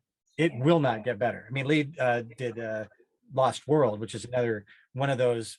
There was just no stops left. They just going to do whatever we want to do. We got the budget for whatever we need. This is going to be top shelf stuff. And we go in there and we're up in the rafters, and we're going to swing down, and we're going to attack the pirate ship. And you're up there like 60 feet, which is not 60 feet. Doesn't sound like much in width. But in height. Now we're talking 5 stories. That's pretty high up there. Especially when you're little, like you are. Yeah. See, it looks a lot. See, the Lee, that's that's a big chair. That's normal. Yeah.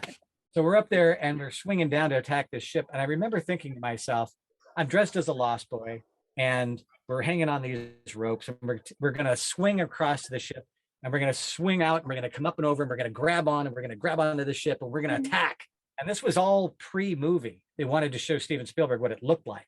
And so we were just doing sort of test shots. And I remember looking at the other guys, and we were looking at each other like, we're getting paid for this. When you're a 14-year-old, no, let's say you're a 6, 7, 8-year-old boy, maybe up to 50. You think about, I want to be a little pirate and I want to attack a ship. You would pay all the money in the world to have a full-size ship and be able to swing from way to F up there, go woo, and then attack the ship. And they're paying us to do this. And Steven Spielberg's standing over there. How freaking cool is life? What is you look at that and you're just like, I'm the luckiest piece of crap in the whole world.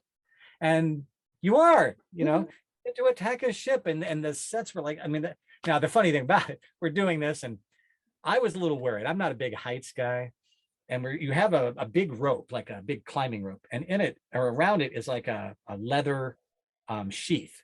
And you hang on to that. And as you swing down, you get to a certain point where there's a beam, and that beam is going to act like a lever. And you go from going about 20 miles an hour to about 60 miles an hour in about a half a second. Wow. Because all of a sudden it just whips you. And we were all a little bit worried about that. So we watched this guy. And so you slide, you start swinging out. And as you hit that beam, you have to loosen your grip just enough that you can slide down to a knot, which will then stop you. And then you swing up and you attack the ship. Well, the first guy goes, not me, thankfully. He swings down and he let go a little too early, and he broadsided that ship. Just brutal. And then he, not only does he smack into the side of the ship, then he falls into the water. He hit that like a sack of meat.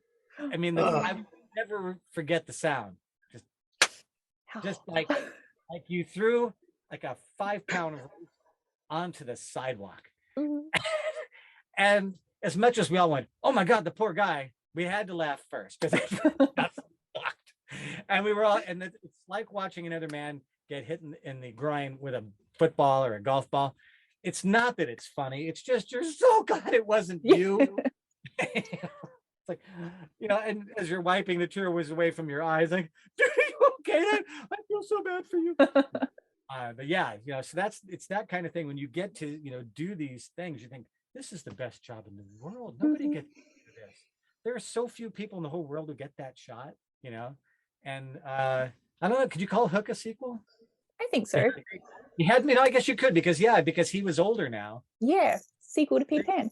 Another sequel. I didn't even put that on my list. Because I was just going back to shooting at the original Psycho House, because I've been on that tour. Is there anything in like that motel or that house, or it's just the outside sort of sets? Maybe just the facade there, but that's where we were shooting. We were shooting. The deal was I'm running in the door, somebody else comes running out, and they just, once again, most of my time in my career, I'm either being thrown out a window, I'm trying to get through a door, or I'm being thrown through glass. I was putting some shots together to, for doing signings and things like that at conventions. And they said, oh, we want to see some shots, some action shots. I'm looking through all my action shots. I'm like, I get thrown through glass a lot. Why doesn't anybody open a window for this man? Lee actually did he was at a show that I was doing for License to Drive, not a sequel. Not worthy of one. Thank you very much. But I had to go through a window. And as I go through the window, I have to put my hands like this to break the glass, which is kind of thick. And as I came through, it just stuck in my arm. And I was looking at it, and I'm pretty adrenaline pumped at that point. And I said to Lee, I think we should take this out. And he's like, no, be careful. You're going to bleed. Leave it in. And concern is not that I've struck a rather large vein, not an artery, vein. It's that I don't want to bleed out all over my uniform or my costume. So Lee's like, yeah, well, let me get some crazy glue. Fortunately, I don't know if you know best about Lee. Lee is actually an emergency medical technician. And a real one? Or a real one? Real one. No. Yeah, I was a medic for 25, 30 years. Oh, okay. Yeah, for the real. I've personally set a half dozen guys' bones back together. So I think Bill was a couple. Yeah. Oh, Yes. you've got a Lee original wrist. I do. We were at Lee's house. Lee had a spot trampoline and a big falling pit, like a high jump pit. And Lee's old house had this sort of 2-tiered lawn. So there's a level up here and there's a level down here. So we put the pad down here, and it was right in the middle of a busy street. So we were just entertaining the neighborhood, doing explosions. Essentially, you run, hit the spot trampoline, go up in the air, flip around, and then at the last moment you land on your back. Well, let's just do one more. Famous last words. That is the worst time to do anything. It's like, here, hold my beer. Bad timing, not a good thing. I do one more. I hit that spot trampoline and I went as straight up in the air as you could possibly expect. Fortunately, Lee is down at the far side of the pad to keep me from going too far. This was not the problem. And it's not like he could take this whole pad and put it under me. So I look and I realize we are going to come up about 4 feet short of the pad. And I thought, throw a flip, land on your, do a tuck and roll. Yeah. I didn't do.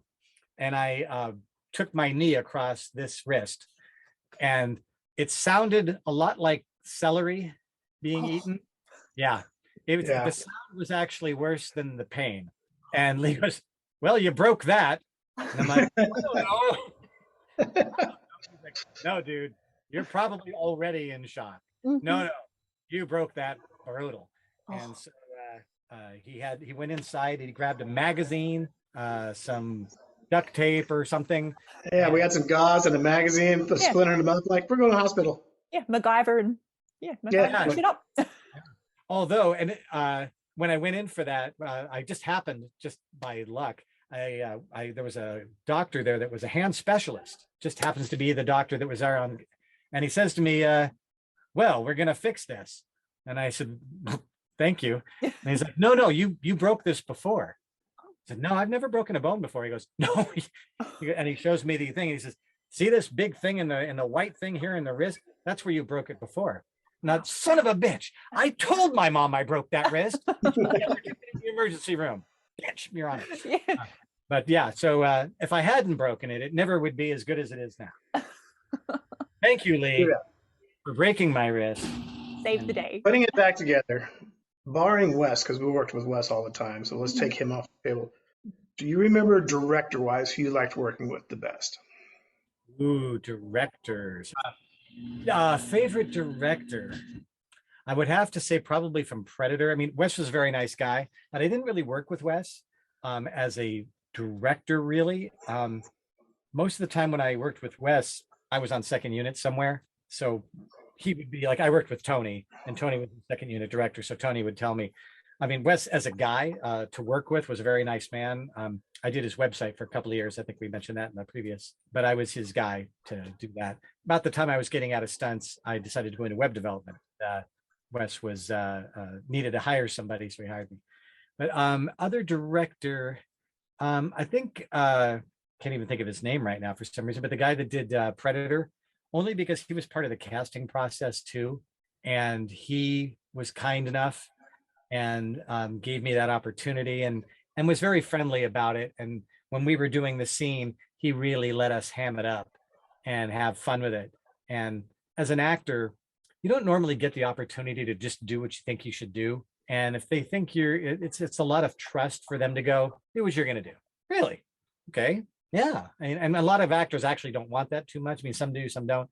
It's like, no, you've got a handle on what we want. Have some fun. So yeah. Other than that, like I said, most of the people I worked with were usually second unit people anyway. So they weren't really the directors. They were often the stunt coordinator who would be doing second unit. Right. So most, Gary Davis is a stunt coordinator from way back and just a beast, really tough guy, always a really good guy to work with, not to play paintball with.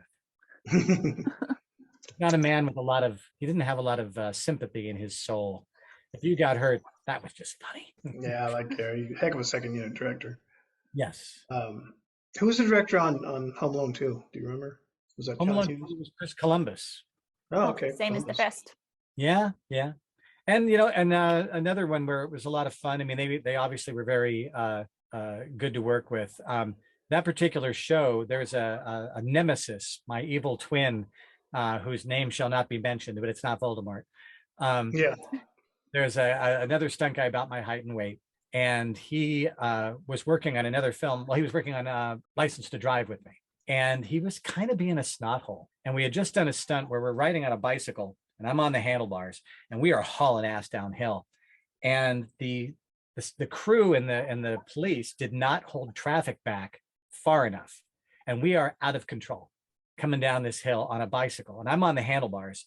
I have no responsibility. I can do nothing. I'm just hanging on for dear life, and we are hauling ass, and we are now past where the police are, and we are going into real traffic who doesn't know we're making a movie here, and we are in the lane of real traffic, hauling ass. And this gentleman behind me says, "Don't jump off." We're going like 30 miles an hour. I shit you not. We are going 30 miles an hour through real traffic, lane splitting into oncoming traffic. Don't jump off. I'm not the sharpest tool in the shed, but I did not feel that eating a Honda was probably my best choice of action at this time. So I, of course, hung on, and he eventually got this thing to a stop, which was an amazing thing. So everybody's freaking out. Everybody races down the hill to see what's going on. And as we're coming up the hill, he says to the stunt coordinator at the time and his girlfriend, who just happened to be there, "Freaking Perry was shitting his pants." And everybody laughs. And I said, that's a good point. I would like to speak to wardrobe about a change of underwear. I said, dude, that was the most amazing thing I've ever seen. You just had it. I mean, you just absolutely saved my bacon, man. Thank you. And he goes, "Oh, he's saying thank you, but he's a pussy." And I said, "Dude, if I were driving, we'd both be dead, man. Amazing. Just a great job. Amazing riding. I knew you were good on a bike. I didn't know anybody was that good. Really amazing. Great job." And as we're going up the hill, he's on me like stink. He's just being mean as he can be. So a couple months later, I get this call and say, hey, we want you to work on Home Alone. And I said, oh, wow. And I said, why me? And he said, we were walking up the hill doing License to Drive, and he was dogging you. He was just being the biggest jerk in the world, and you would not take the bait. You were just saying, great job. Thanks for doing, thanks for saving my bacon. You're a great stunt person. He goes, we were going to hire this other guy, but we thought, why do I want to work with that guy? He's such a pain in the ass. He's so mean to everybody, and he's so entitled. He thinks every dollar that any other stuntman makes is like a dollar out of his pocket. And I don't want to work with somebody like that. And you were just the kindest guy. And it was another one of those life lessons where you say, you know what? Don't be the second asshole in the room.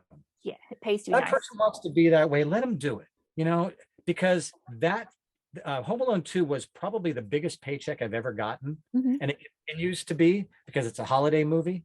It was on last night. In fact, it was on several channels at the same time. And that's money, that's money in my pocket. It's not a lot anymore. I mean, it's been a long time, but it's still, I'd probably make a couple of grand a year on that movie for nothing, for sitting home and going, hey, look at me. And and the reason I still get that, mailbox money is because I just happen to be a nice guy when somebody else wasn't. Kids, if you're watching this, don't say the word pussy and and be nice to other people. Yeah, be nice to people. Exactly. It pays off.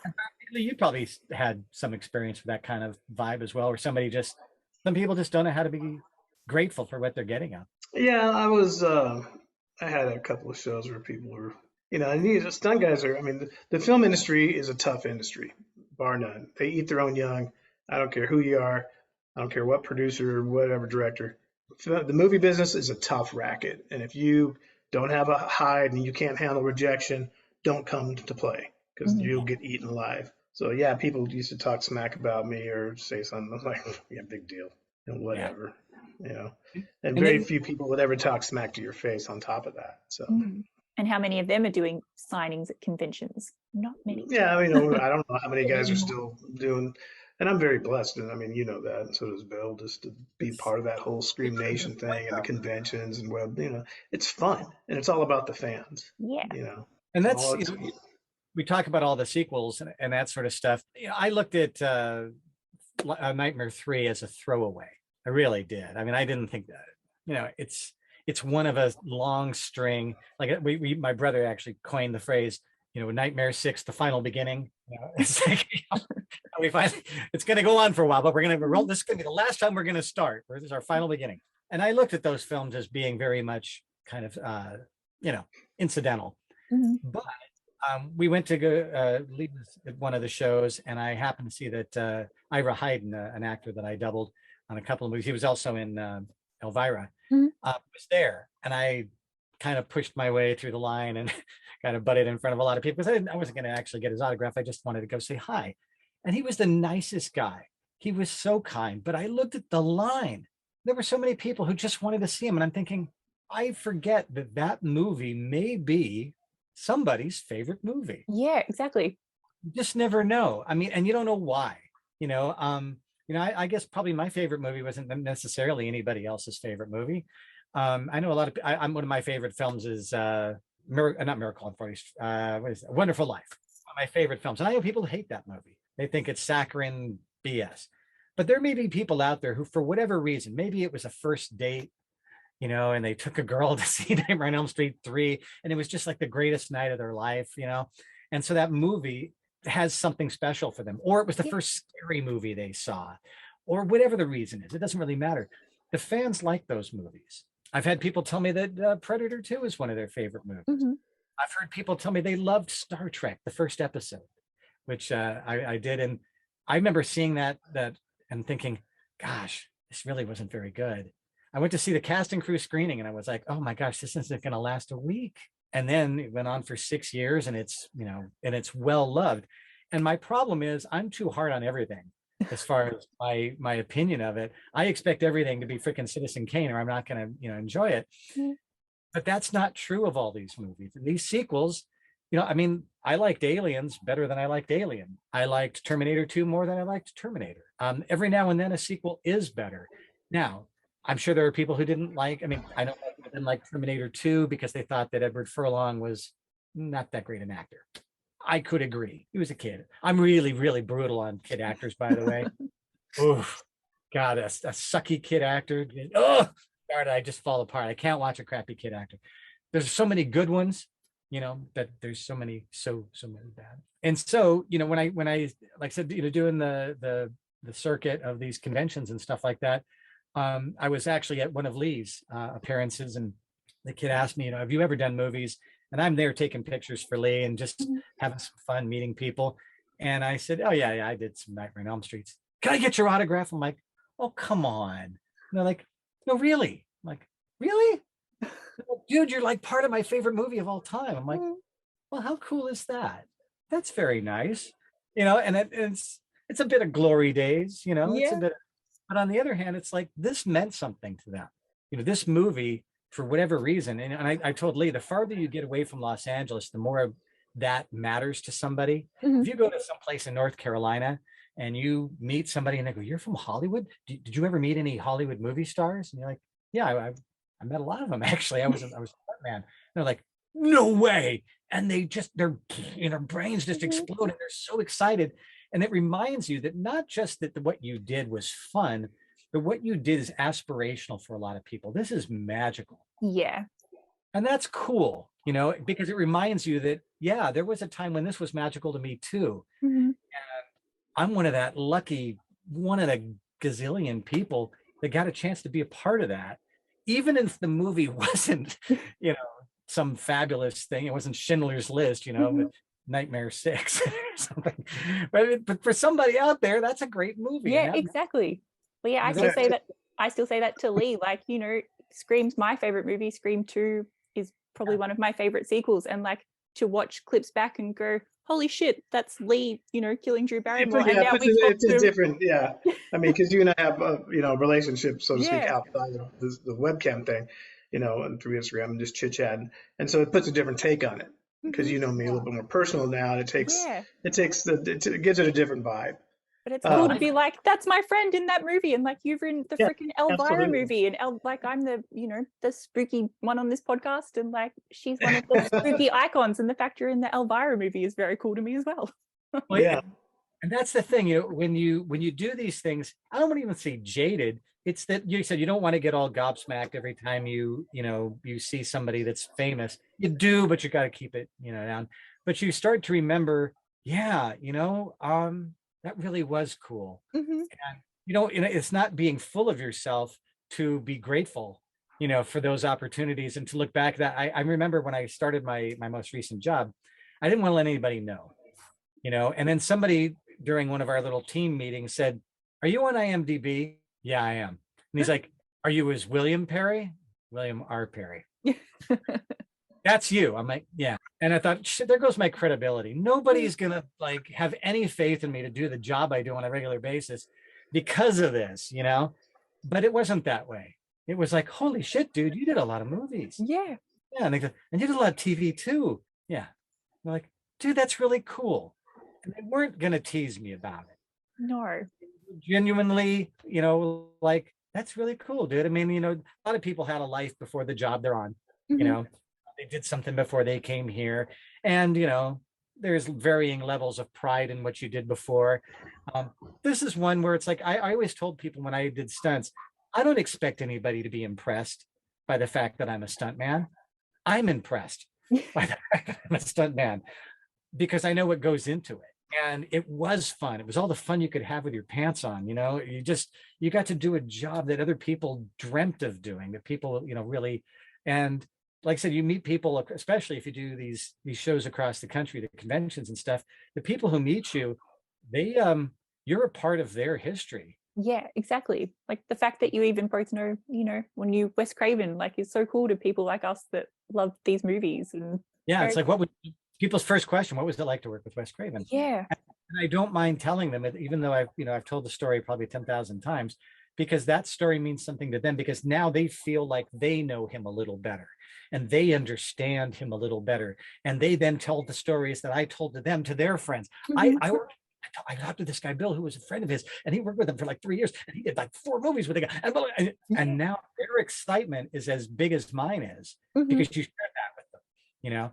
And so I think that's really the fun of doing the conventions and stuff, is you get to share something with somebody that costs you nothing. I mean, somebody had said to me, do you really want to do those? I said, dude, I'm going to sit and tell boring stuntman stories all day long, whether anybody wants me to or not. If somebody wants to hear it, whee! Yeah. My wife and kids have heard absolutely. it. They're tired. I think you both need to publish your memoirs, I reckon, your biographies. Yeah, maybe someday, you know. And like I said from the get-go, it's all about the fans. Mhm. And if there is one or if there's 100, I will stay and sign and do whatever I got to do to make sure all those people who find that they want my autograph for whatever silly reason, they put that hard-earned cash down to get it. Mhm. It's my job and my responsibility that I gratefully accept and love to Yeah. take care of those people. Because, you know, the thing is, I mean, I think I told Lee a long time ago, the thing that makes this fun is because Lee's as big a Scream fan as you are. You know, I remember reading the script for the first time going, this is the sickest shit I've ever seen. They'll never get this made. This will be X-rated. This is traumatizing, you know, and then you see it as a film and you're like, oh, no wonder that's so good. Yeah. And to think like we're still talking about it 25, 26 years later, like you would Exactly. never have thought that. You're like, oh, we're just making this sort of low budget, probably at the time, horror movie. But now they're on the sixth Better budget than most. You know, Miramax was coming up, and they knew they had something with that. Yeah. And Wes knew he had something too. I mean, I said it in the last one. Wes made that movie 50% better just by casting it and the way he shot it. The story was great. The script originally, I mean, I read the script before it was shot, so that was cool. It was much more, well, it had much less humor to read it straight out because you're looking at a horror story. Yeah. But to watch it made and see how it played out, it's like, oh gosh, I didn't see the humor in it when I read it. And the actors did a beautiful job. Everybody did such a great job in it because it's that self-awareness that's in the film. I mean, in a sense, Scream is a sequel, even in of itself, the way I read it, because it takes all of the horror movie tropes and all the horror movie rules and all the horror movie gimmicks and jump scares and stuff that made those movies so formulaic and dumb. And it says, don't get your don't understand what we're doing here. We're going to throw some crazy crap your way, and not just jump scares, not just new ways to fillet somebody's face. You know, we're going to find ways to shock you, surprise you, fool you. It's a whodunit. It's a why, you know, once you knew who done it, why did you do this? And it's all of those things which you don't get in so many horror films. You know, even the Michael Myers things. I watched your guys's Halloween Ends podcast, and there's so many questions you guys answered that the film should have answered. Yes.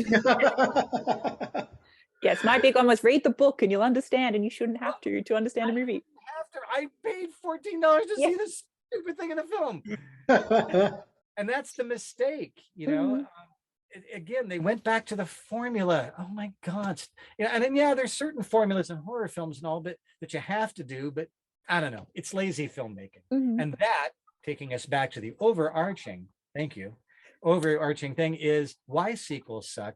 It's like trying to do your second album as a rock star. You have your whole life to make your first album.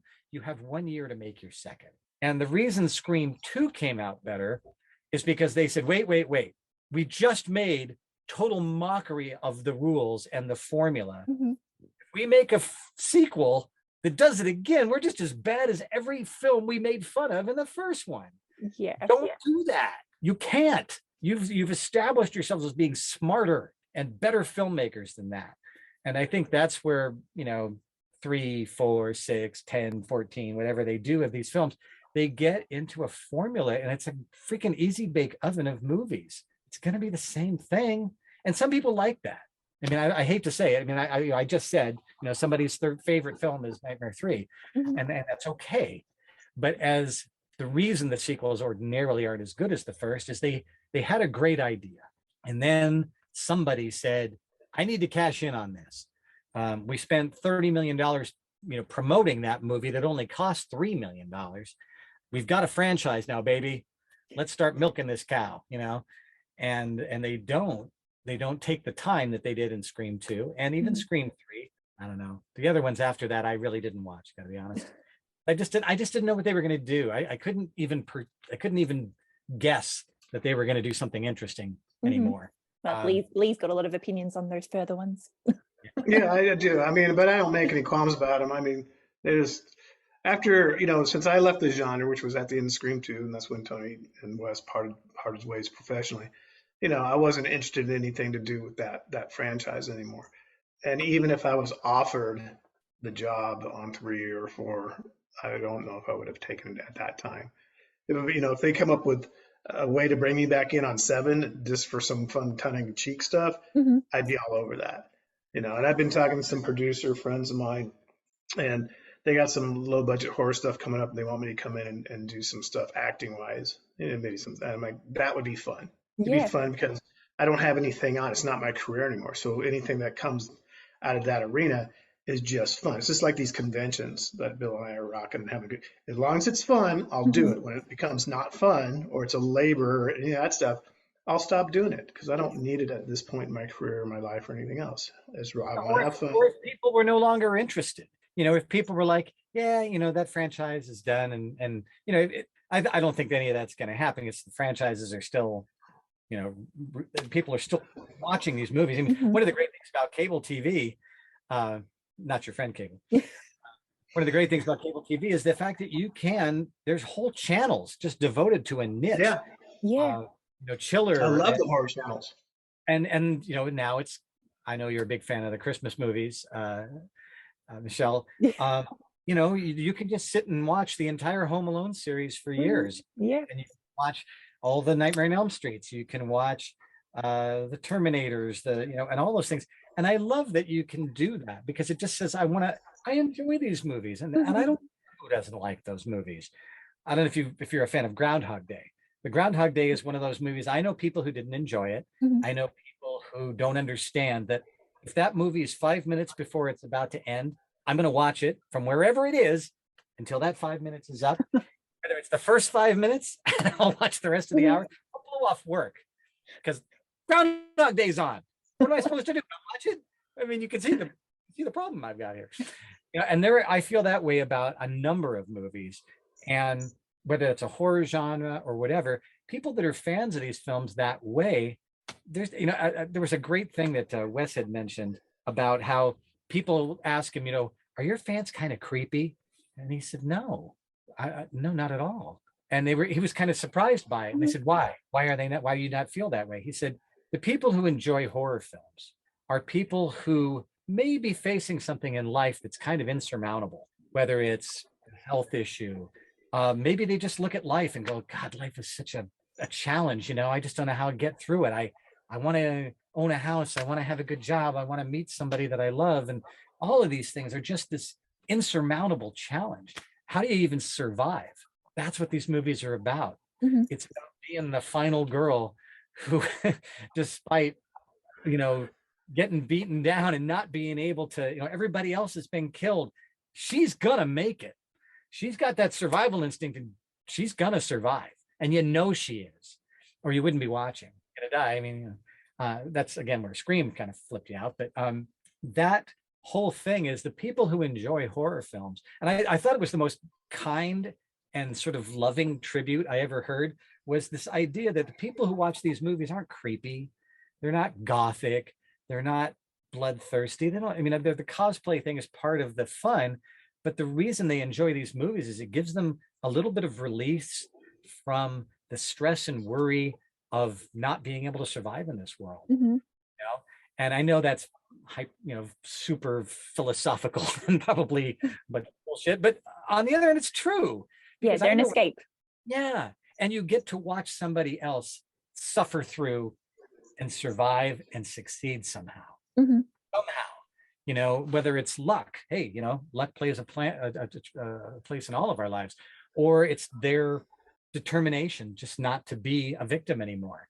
I mean, one of my favorite lines in any movie anywhere is from Terminator. where she says, "You're terminated, motherfucker," and it's just, she has been through it all, and she gets to win, and it's like, yeah. Mhm. She doesn't just win. She doesn't win and go crying into the sunset. Like, nope, I win. And that, I think, is what all of these movies kind of tie together, is that sense of, I'm just trying to survive, Mhm. and knowing that even the person in the worst possible conditions, then she's taken a beating, she keeps on, she's Yeah. still fighting, that's us, they represent us out there. And so when I look at these films, and I think sometimes, yeah, we're on our fourth bucket of blood, hang on, we're almost there. That's part of the craft that makes this something important for somebody else. Stop being such a cynical schmuck, and recognize, yeah, I can watch these films again, going back and go, yeah, that is a good movie. It's a pleasure for sure, because you've seen it and you know what went into it. Mhm. I know it goes into a taco from Taco Bell. Don't think about it, just enjoy it. Yes. The diarrhea comes later. Hey, so here's a question for you, Bill. And I think Michelle asked me this last time we were chit-chatting, or the guys did. What do you miss about being retired from stunts?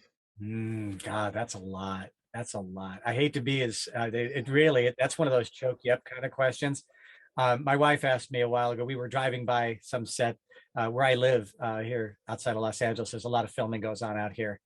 And there's actually a movie studio where they did Once Upon a Time in Hollywood, is just down the street from the house. And I saw the honey wagons, they call them, the Mhm. dressing rooms. And I saw the people out there, again, just on the other side of a fence, and they're all having craft service and lunch. And you remember those days where you were on the set. I remember one of my favorite movie times ever. I was working 2 movies at the same time. Unheard of for most stunt guys, especially, new guys. And I remember I had finished one movie and I had to be at the next one. I finished at like 12 o'clock at night, and I had to be up in Valencia, which is a good 45 minutes from where I was living. I had to be there at 6 a.m. And I remember thinking, well, try to get 4 hours, try to calm down enough, try not to get so excited that you can't sleep to go do the next movie. I mean, it was just everything. It was just everything I wanted in the whole world. And when I think back, that I have other things in my life that are just as good, but the excitement of that, the waking up that morning, I had a playlist that I would play in the car for every time I was going to go do a movie. I still have the playlist, actually. And it's just like, one of the songs is called "You're Never Too Small to Hit the Big Time." Another one's "Tough Enough." There's just a whole bunch of songs that were just about, get in there, kick ass today, have fun. This is your career. You built this. Keep it going. And I think that excitement of waking up in the morning and recognizing I'm going on set today. When we did Newsy, another big budget movie, I get to Universal Studios and they have dressed 3 blocks of Universal Studios. It was a Disney movie, but Universal had accidentally burned down their New York City and rebuilt another one just in time for a movie. So they had this brand new New York set, looked just stunningly good. And there was 3 blocks and it's dressed. There are people in the streets in full costume. You can smell food cooking at little vents, little vendor things. They really had them cooking food. And I get there and I look, and it's just everything in the world to me. I'm having the best day of my life. And I hear somebody go, "Playback." And I turned to somebody and I said, "Is this a musical?" And they said, "You know this was a musical?" I'm like, oh my God, I am so stoked. This is everything. When you were a little kid and you're watching movies about making movies, you're watching Fred Astaire movies or Gene Kelly movies, and they go, "All right, playback," and then the music starts and the dance number starts. That to me was that was like what movie making was supposed to be. I knew it wasn't that way, but that's what it was, what the dream it was. It was what the magic of making a movie was all about. And there it was. It happened exactly like that. And everybody's dancing.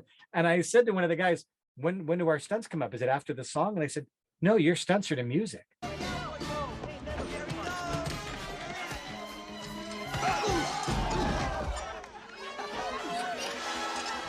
I was like, get out of here. He's like, no. I'm like, shut up. And he's like, no, you're stunts. And I had to watch. I've never watched the whole movie because I think it's horrible. I'm not a huge fan. It's not even a sequel. Not even a sequel. That's horrible. But it's unwatchable. To my mind, it's unwatchably bad. Sorry to all the prepubescent girls watching this, but no. But anyway, so there. But I remember we did the stunts, and they said, all right, guys, playback. And there's a scene, and somebody swings out from under this awning, and he kicks me and another guy in the face, and we do this. And the guy that I was doubling on the show, who was the same kid, Sean Greenblatt, that was in Nightmare 6, he had blown out his knee doing something, and was really hurt.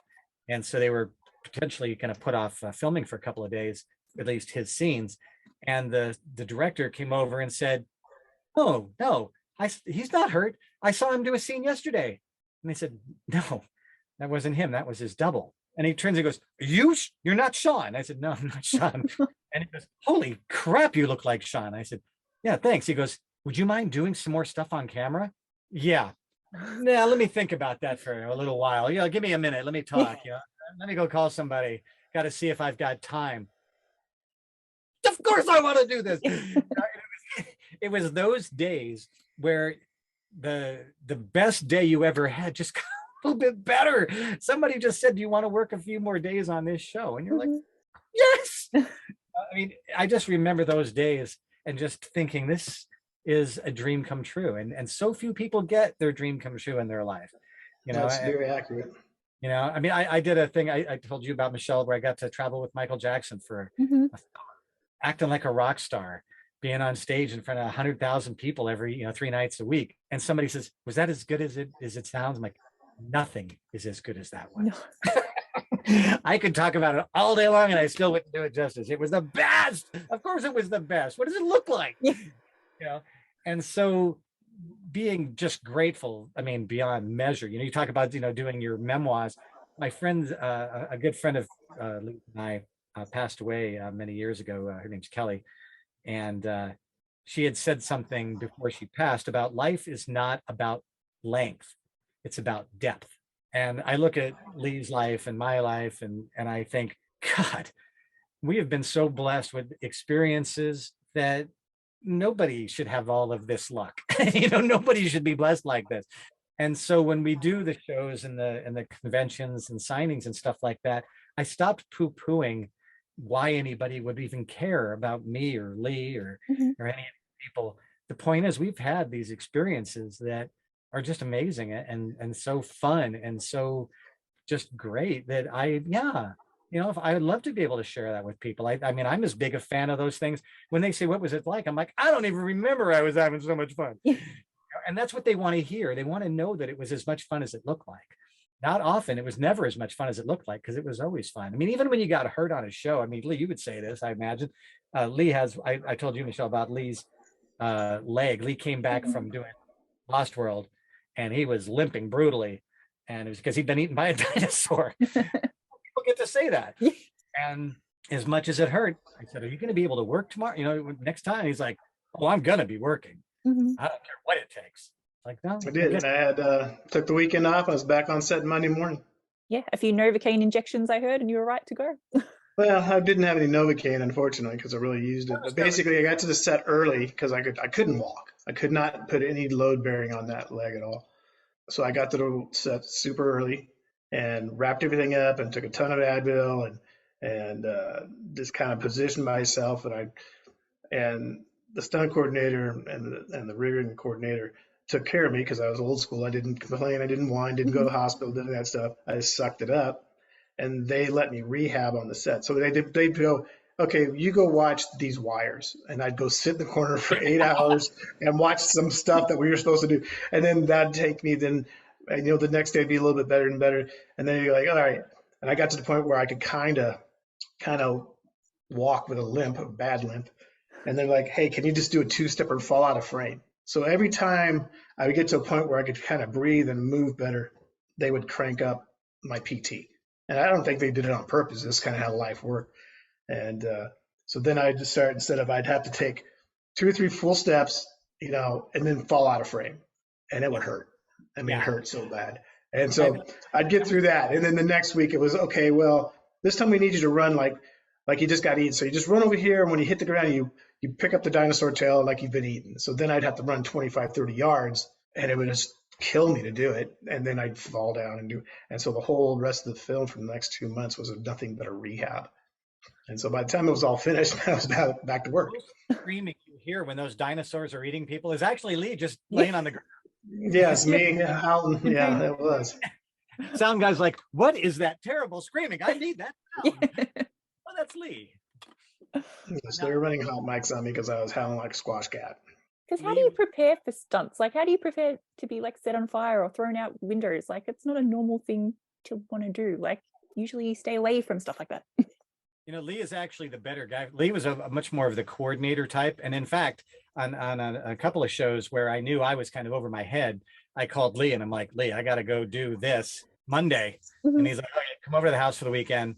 I'll show you how to do that, But like doing fire is a really scary, scary thing. And I worked with Lee and Tony on a couple of things where I was just kind of a crew member. I was just part of their team, just to make sure, because when you're going to be lit on fire, you don't want somebody who's in charge of putting you out to be somebody who doesn't like you very much.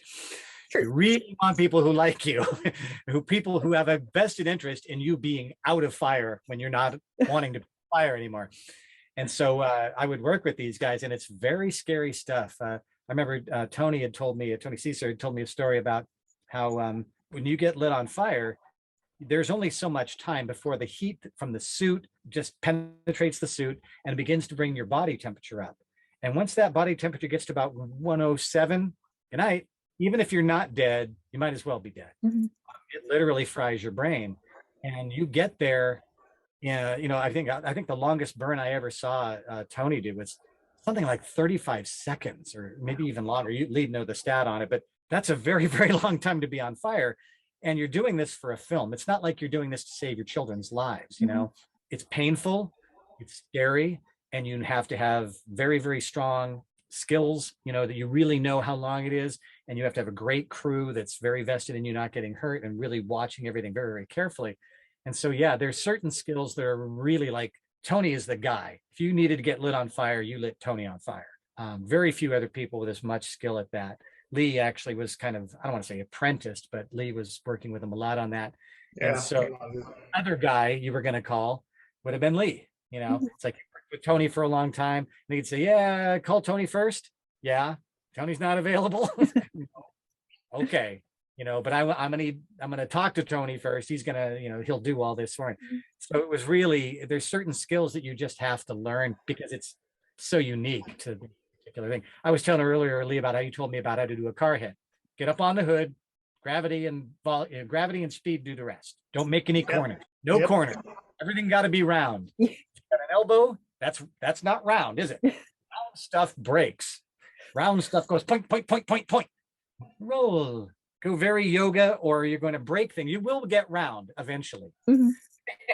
All those corners break, and then it's nice and soft and round. It's a great question. People don't think about that. People come to town and they think, I'm going to be a stuntman because I was a rodeo guy. And there's a lot of great rodeo skills, and you learn how to hit the ground. If you're a judo guy or a Aikido guy or a karate guy, you're going to learn how to get hit and fall down without getting hurt landing.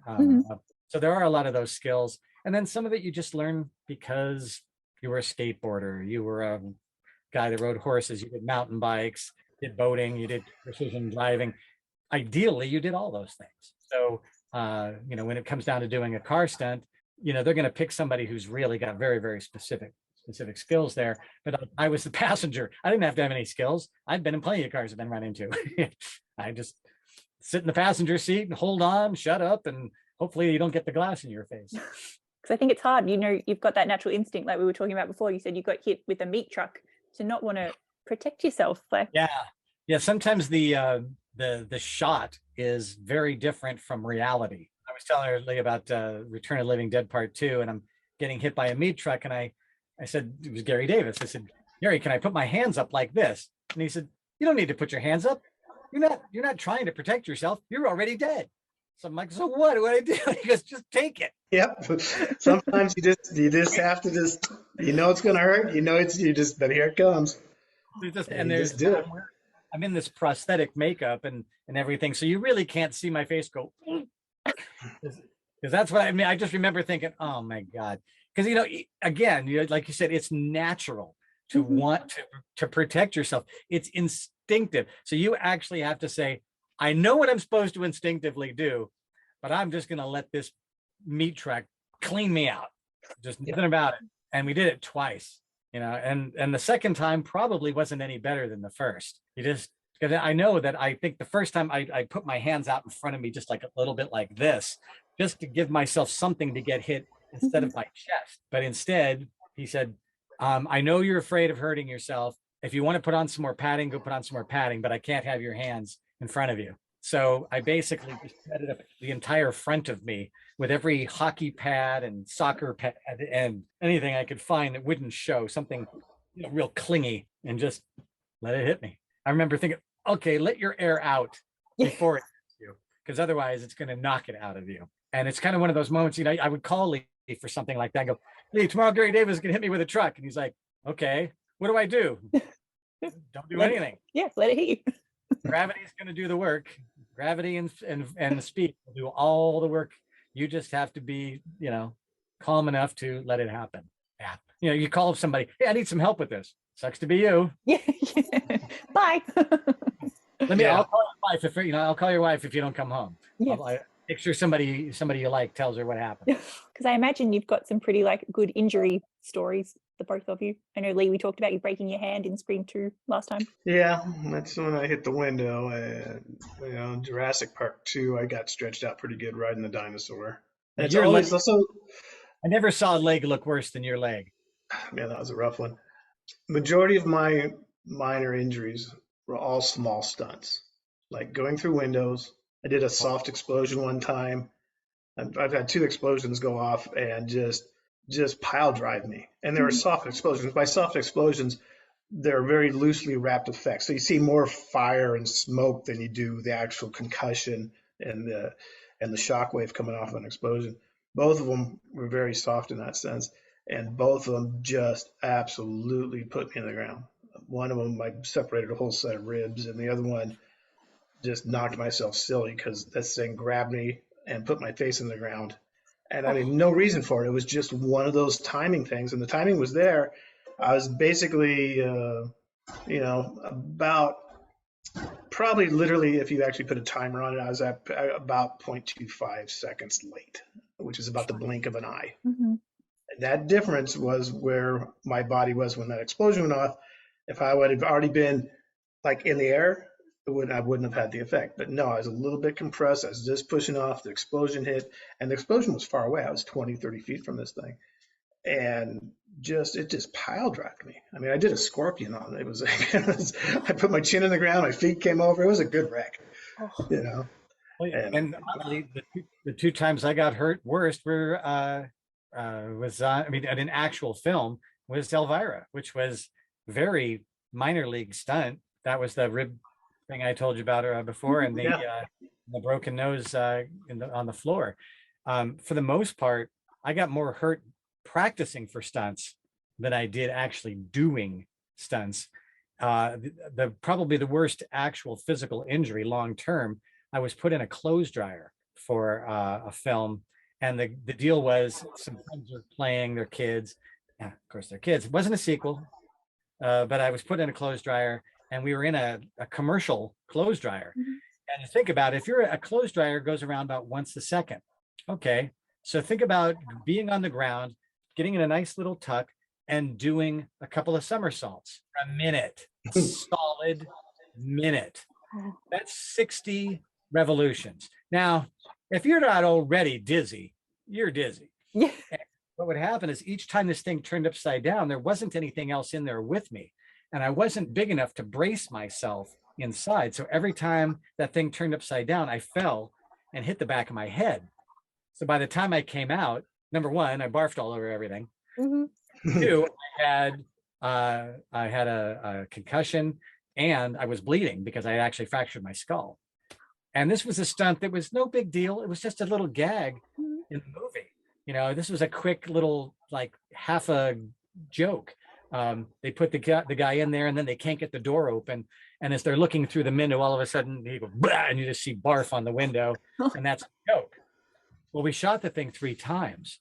Now try to do 180 consecutive tumbles, you know? And so when somebody says, well, that doesn't sound like much of a stunt, I'm like, try it sometime.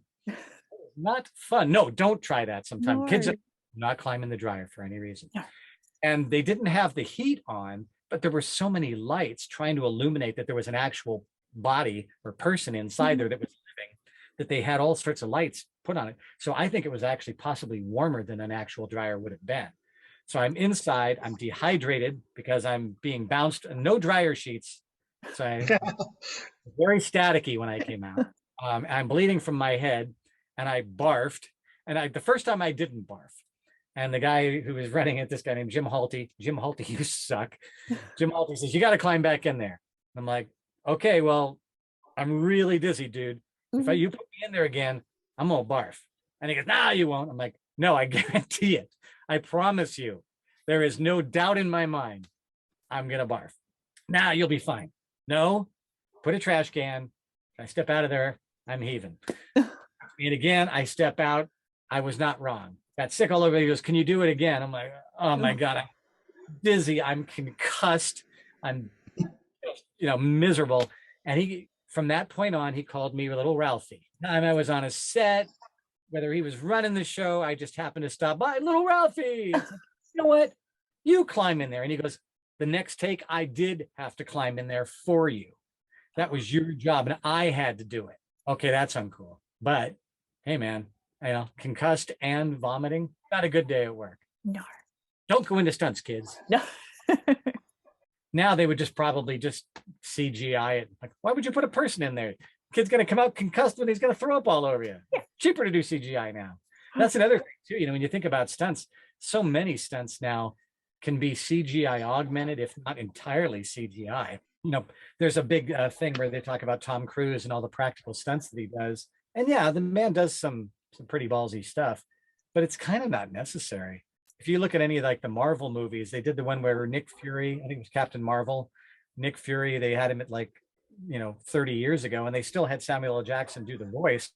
But I don't know. If you'd never seen modern day Samuel L. Jackson and you watched that movie, yeah, it'd be tough to know that wasn't some other guy. You didn't know who he was to begin with. You'd know he was 50 years older. But so I when people say, well, is there any money in stunts anymore? I'm like, there might be for like fist fights and car driving stuff and some practical stuff. But for the most part, you're not going to do a 60-foot high fall anymore. No. No, we're going to put you on Mars. And the money's still there. Money's great. The stunt guys are making huge money. It's just, the stunt game's changed. It's great. It should evolve. It needs to evolve. Yeah. Because really, somebody shouldn't get hurt to make a movie. No. I know a lot of guys who'd say, that just comes with the territory. And yeah, to a certain extent, I compare it to being like a football player or a hockey player or something like that. You're going to take a certain amount of a beating out there because that's the name of the game. That's the sport. Somebody's got to be able to do it. But as a stunt person, it's supposed to look like it hurt. It's supposed to, you got to be able to do it 5 times, maybe, or more times, who knows? So the idea of doing a stunt where somebody actually gets hurt, there used to be a guy, and Lee knows who I'm talking about, I won't name names, who would brag about, oh yeah, I broke my leg doing that stunt. It's like, if you knew going in that you were going to break your leg and you did it anyway, you're a fool. It's a movie, dude. If you literally sacrificed your leg for the sake of a movie, you're in this business for the wrong reason. It's supposed to be about movie magic, and doing something where you actually get hurt. It's kind of, really hurt, injured. What do you think, Lee? Yeah. Movie tragic is the word. Unless you're being eaten by a dinosaur, that's magic. Yeah. Yeah, but just like you get banged up doing stunts. It comes with the territory, and that sounds old school, but that's a fact. It's a physical game, and you got to be. If he had to do it, he would. And and that's a lot. You know, you think about when I was doing doubling kids, when Lee was doubling people, the reason you're doubling this person is because if they even get a cut on their face, now you got to wait till that heals or till they can mask it somehow. They can't shoot until that person's better. So it's for $1,000, we can throw a guy in there that, you know, if he gets whacked, you know, we certainly don't want that to happen, but if it happens, it happens. They're prepared for that. And we can, you know, we're not worried about that bruise that's going to pop up in the next hour being something that's going to keep us from shooting tomorrow. So you recognize that, yeah, boys will be boys BS, and not just boys. I mean, there's some girls out there that are some pretty tough cases too, but you recognize you're doing a fist fight, you get kicked in the face, it happens. I feel like I've got to ask, just because we are a sequels podcast, what was your favorite sequel to work on? Favorite sequel? Gotta say Predator. Well, either between Predator 2 and Home Alone 2. Home Alone 2, just because you knew what you were getting when you got there. You know, it's a Home Alone movie. You knew it was going to be just stunt after stunt after stunt. And you go, yeah, baby. Return of the Living Dead 2, another one where again you're a zombie. As a stuntman, and Leo will tell you this too. When you're a stuntman, if you're doubling a character, that's almost a bad thing, because when the character gets killed, you're done. On a zombie movie, you don't die. You just keep coming back. In that movie, I got stabbed in the mouth with a screwdriver. I got electrocuted. I got run over by a meat truck. Fell from a kid tossed me off a catwalk 30 feet up, and I smashed to the ground. But none of those things killed me. And so one zombie to the next. I mean, so knowing, and he said, hey, Bill, now that your kid's dead, do you mind doing utility stunts? Bring it on.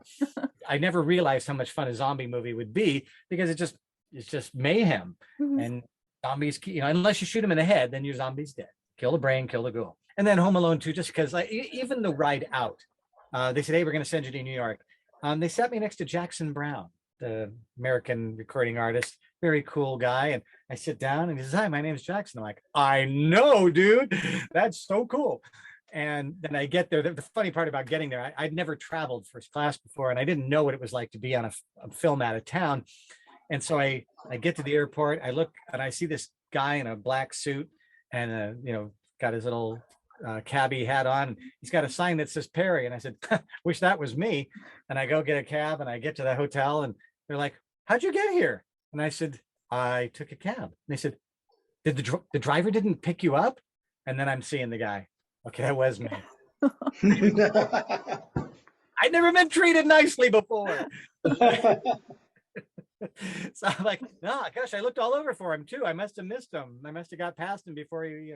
I said, it's not his fault, I promise. You know, but yeah, you know. And then they put us up in the hotel, and I remember Emilio Estevez and Paula Abdul were staying in the hotel at the time, and they found out we were going to do a stunt, and they hung around to watch and came up to meet me afterward. And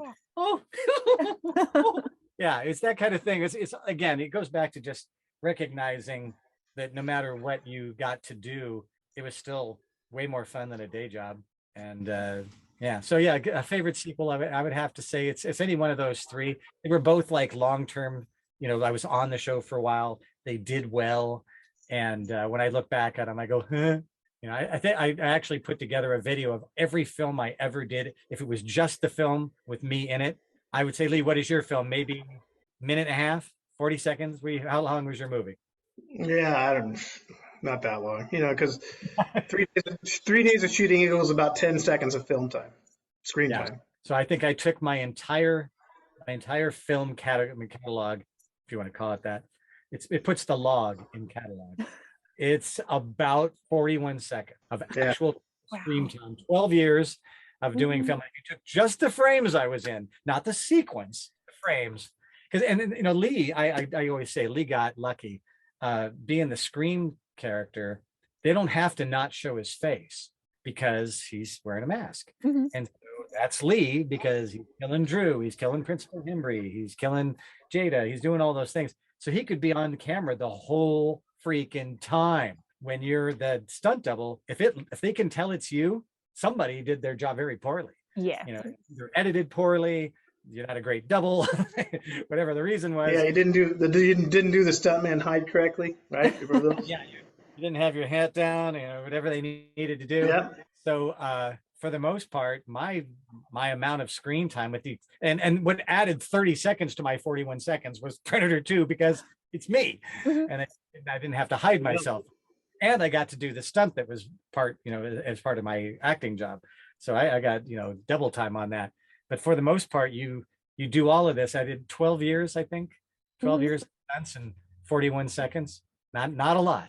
No, it's crazy. Yeah, when you look at it in those terms, yeah, it is. Yeah. When you look at acting. You're still both a part of like very iconic movie franchises. So that's pretty cool. That is, again, you didn't know that at the time. I mean, I think for Lee, Lost World, we knew that was going to have legs because, Jurassic Park, biggest movie of its time for some time after that. When I looked at the Nightmare on Elm Streets, I did not see them as being something that was going to stand the test of time, just because even the way they made them in that time, the budgets were so low. They really spent 3 times the amount of money on advertising them that they did on making them, because that's what it took to put butts in the seats. One of the other things I had said to Lee about movies the other day was my son is a musician. You go into a studio and you've got a $2 million recording deck. You've got $5,000 mics and a $10,000, drum kit. And then somebody's going to listen to them through headphones they bought for 50 cents. You go to all this trouble. And then you watch, when you watch the movie, you watched Halloween, you watched it on your phone. Yeah. And I thought about, in the early days of television, people hated it because people who were in the business said, I'm going to take CinemaScope and Panavision, and I'm going to put it in this little square black and white box. You're killing me. You never make art. And then over time, TV became color, and then became widescreen. And okay, so you could make a decent movie. Well, it's gone back again. Now people are watching this movie. They filmed Top Gun Maverick IMAX inside a jet. And you, Michelle, did the ultimate yes, all the time, and you watched it on a screen that's smaller than the camera that they used. I mean, you that one I went to see at the cinema. Top Gun Maverick, I saw it on the big screen. Yeah, that was a big screen movie. It needed to be seen on the big screen. It needed to be seen on the original. I watched on my phone. I think about now when you start watching movies, though, will they start shooting them with the? I think they have to be. They have to be shooting movies now with the idea that, remember, most of our audience is going to see this on nothing more than likely a 40-inch screen. Yeah. Yes, they will make, some of these will look good in big spectacle films. They used to say, oh, I don't want to see that movie. I want to see it on a big screen. I know people with 70-inch screens at home. That's a pretty good size screen. And in high def, it's kind of the same as sitting in a big theater if you're sitting close enough to it. I mean, just from the perspective of having to look around and watch it. But, TV shows are back to being, movies again. How many movies? I mean, we saw Fletch Lives the other day, and it didn't go to the theaters. And it wasn't because it was a crappy budget or a crappy cast. It was a full-scale production film. They just decided it wasn't worth the trouble of spending $30 million to promote and then try to get into theaters, trying to go up against Maverick, trying to go up against Avatar, where those are movies that are just, you just have to see it on a big screen. It was shot that way for a reason. People went to trouble, it's just a lot of movies you can watch on a smaller screen and you don't lose that much. But I wonder now, you got to think about, okay, how is it going to look? Okay. I mean, and you have to, because people will watch them. When the movies went to DVD, we had the same problem. People were like, oh, are you going to letterbox it?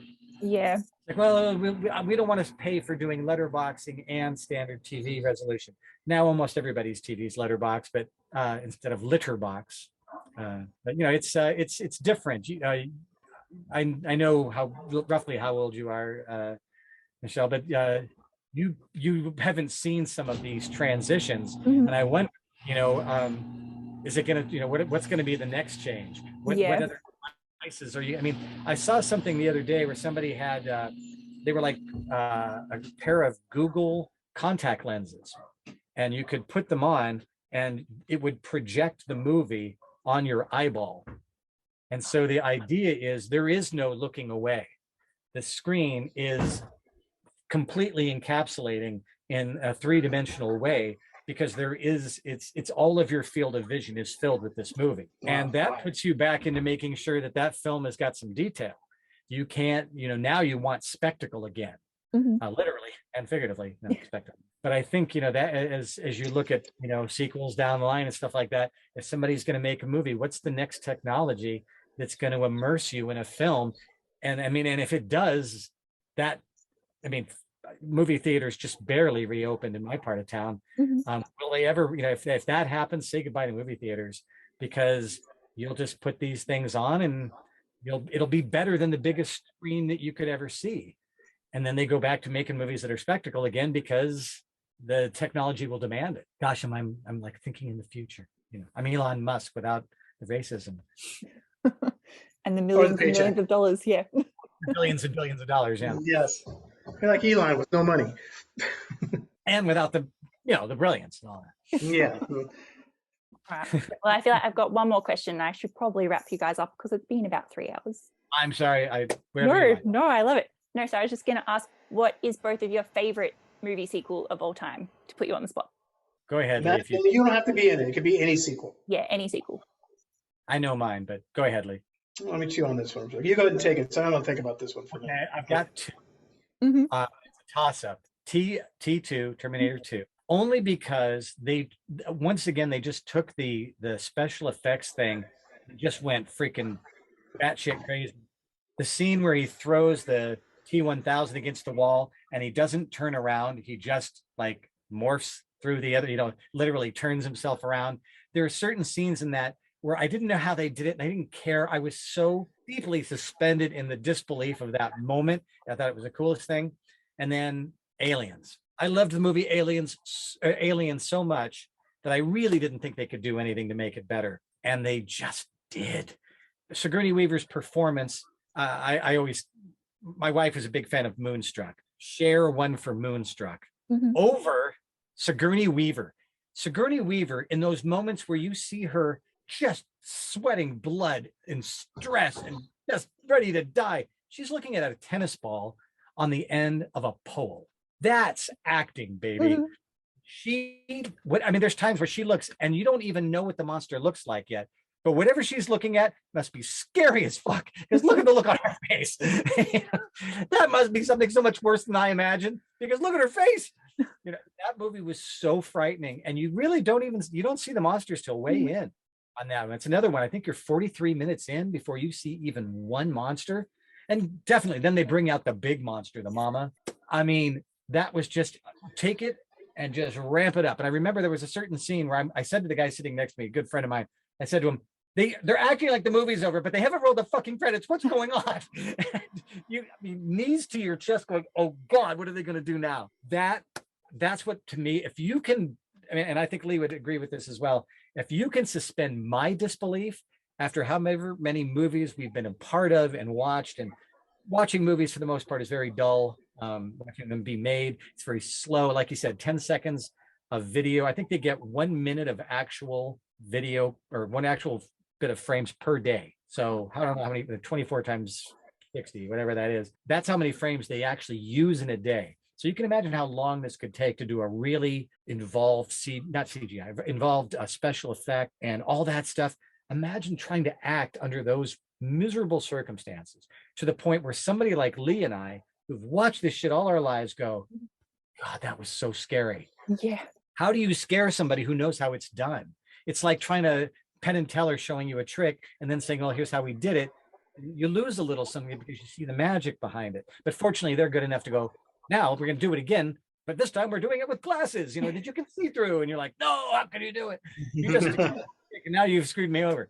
I think those kind of movies where they can take you as jaded as you are, as much as you know, and still suspend your disbelief to the point where you watch that movie sweating. That's, to me, and I think both Aliens and T2 did that for me, where I was like, I don't know how they did it. I didn't worry about how they did it until 2 hours after it was done. I thought, how did they do that? So realistic. How did they do it? but I didn't think it during the movie. During the movie, it was just like, oh shit, Sarah's in trouble. I feel like You know? we need to get you the shirt that says like you've got a hard on for Cameron from Scream 2. It's a reference that we reference a lot of times.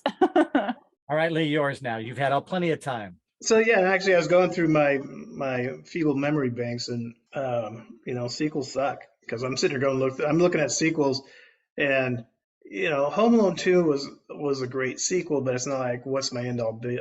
But it's really hard for me to come up with a sequel that I really liked. I'm going to go with a recent one, Maverick, and I think what appeals to me on that is because it had been such a long time that I sat down in a movie theater, IMAX, big screen, big cameras, big life, right? It was solid acting, solid storyline, and it was all fun. But I appreciated that sequel only because it'd been such a long time since the first one. And then I appreciated going to a movie theater again because it's been years, because I don't see movies very often because most movies today kind of suck, sequel or not. And if it's like, okay, I'll just wait for it to come on. I put it on my 70-inch big screen and just watch it at home and not have to deal with people and lines and all that stuff. One thing I will tell you though, if we watched Top Gun after we saw Maverick, it diminishes the original film. At least it did for me. It really took the air out of the original. It's much more campy now when you watch it. It's much more. So many cliches were derived from it. And now you watch it and you're like, oh God, that's so corny. Why are these men sitting in a room where they just took a shower? Top Gun pilots don't go take showers. Yes, very, very homoerotic, the original Top Gun. Yeah, there you go. You know what? If it was going down that rabbit hole, what I found humorous about when I watched the Top Gun, the original, was that their air-to-air combat with that stupid special effects of like tracers going, that they're supposed to be shooting cannons at each other. It's like, oh my gosh, that looks bad. The other thing, if you ever get a chance to see it, go on YouTube and find the I think they called it Brokeback Gun. It's the trailer for the original Top Gun, done as if it's a gay love story, and it didn't take a lot. No, you could be my wingman. You could be mine. Angus wrote the sequel to Top Gun Maverick that we were going to call Top or Bottom Gun. That movie was quite homoerotic too. So I told him you need to try it for Christmas.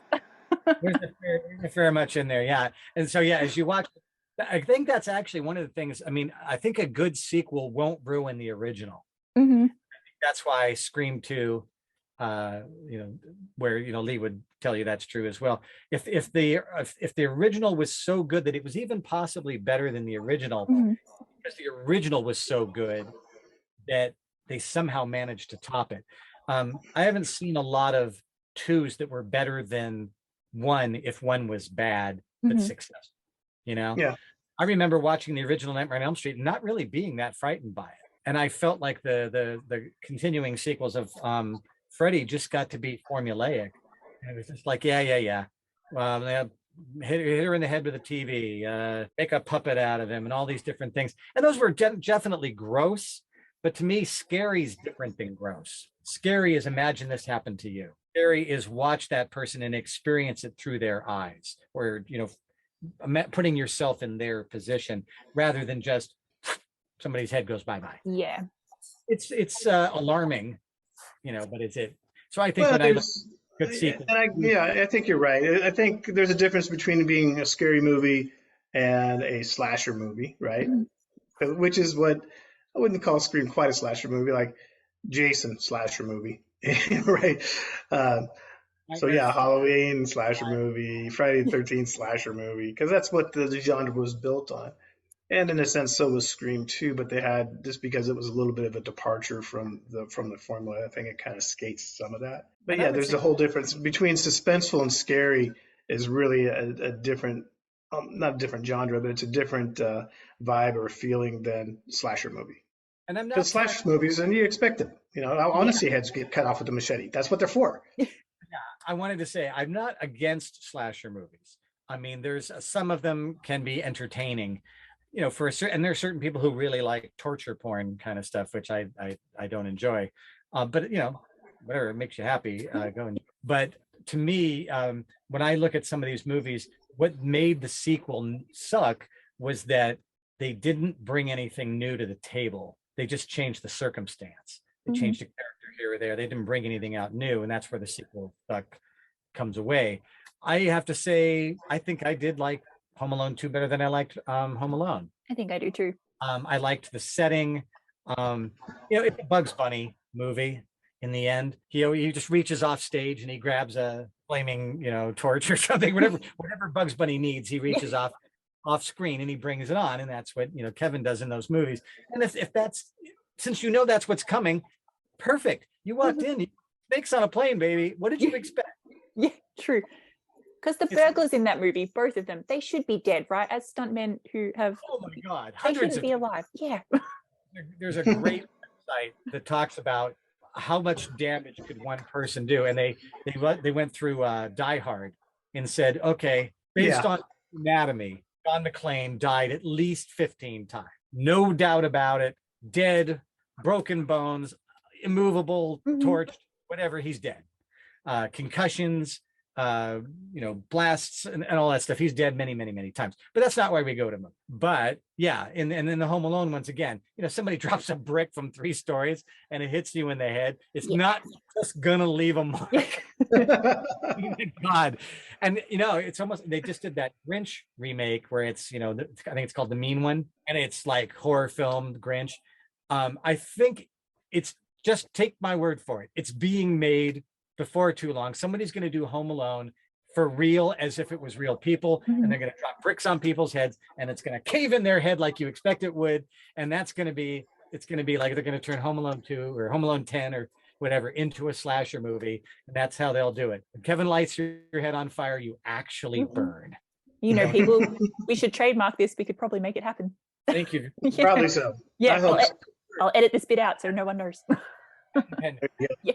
Oh, well, thank you, Michelle, for this. No, this is much thank fun. you guys. I appreciate you both so much, and we could talk to you for hours. So I'm sure we'll have you both back. We just did talk for hours, which we talked for hours, which was great. Many, many more hours.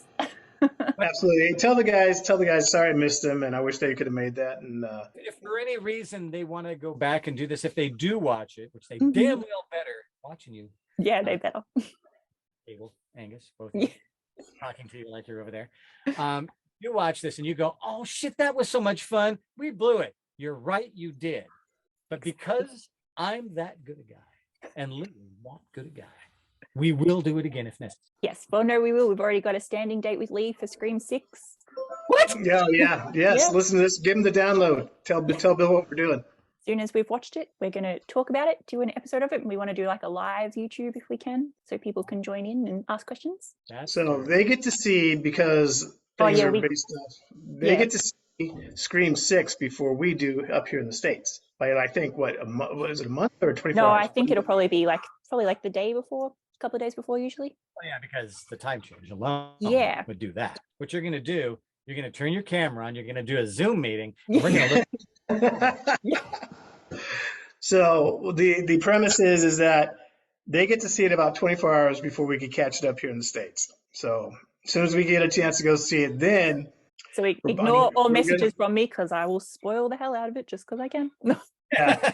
So the plan is basically everybody goes see Scream within about 48 hours, and then we pop online and do a live feed with the actual questions. And because there's such a following behind it, and I think there is much trepidation as to whether people look forward to it or dreading it. The cast is good. They got Jenna Ortega, they got some they got some good people in there, and they've all been very catty and very making sure they're pimping it without giving anything away, and they're doing that very well. I just hope it's as well written, because the thing is, the problem in most movies that I don't enjoy, it's because I don't care about the characters. The sequels to Star Wars, I didn't care about these people. It's just special effects. I'm sorry, you're boring me. If I don't care about the people, I don't care if you made a spaceship do this or that. I think when they finally got to the final 3, the last 3, whatever you want to call them, I started to care about these people again. I liked the characters enough. If these characters in this movie, if it's like, oh, I want to see her die, God, she's annoying. Then it's a slasher flick, and then we lose the whole whatever made Scream magical. It becomes wankery again. I'm Yeah, sorry. so that's the plan in March. We'll have to put it on the books, get a date locked in, and then pre-sell it, get a lot of hype, so we get a lot of YouTube people going, and we'll get the whole game together. We'll have like 6, 7 screens going or cameras, and we'll all just have a good time with Scream 6. And I hope it's a really great piece of work, and it does the franchise, does it well. Like I said, five had its moments. I kind of enjoyed it for what it was. Didn't buy the ending. Obviously, I've been verbal about that. 3, 4, I didn't even see because I didn't care about it. So we'll see if 6 where they went with 6. But what's got to happen is it's either got to be the worst movie you ever saw or the best. Because either way, that's going to make the podcast better. If it's a total shiny, glistening turd just wet from the anus of your dog, then awesome. Yeah, we will have a grand time land-based 6. And if it's an awesome piece of work, then we'll have a grand time about saying how awesome it was.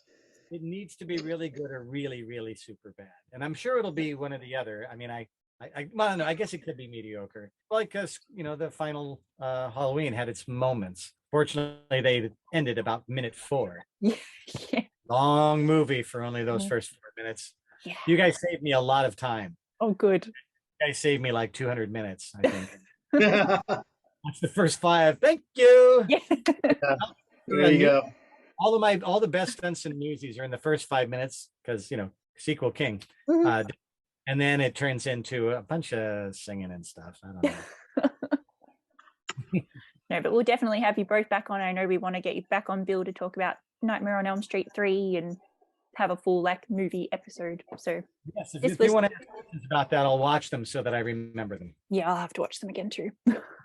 And we got to get some B-roll going on in post. So when we're talking about this, or you guys are talking about this, because was it in 3 when you were in the wheelchair, guys? Or was that 4? It was 3. Yeah. So in 3, when I saw that originally, I'm like, you can see the cables pulling the chair. What? I mean, just they didn't even try to take them out. I remember watching it in the theater with my mouth hanging open, going, "You can see the freaking cables." You can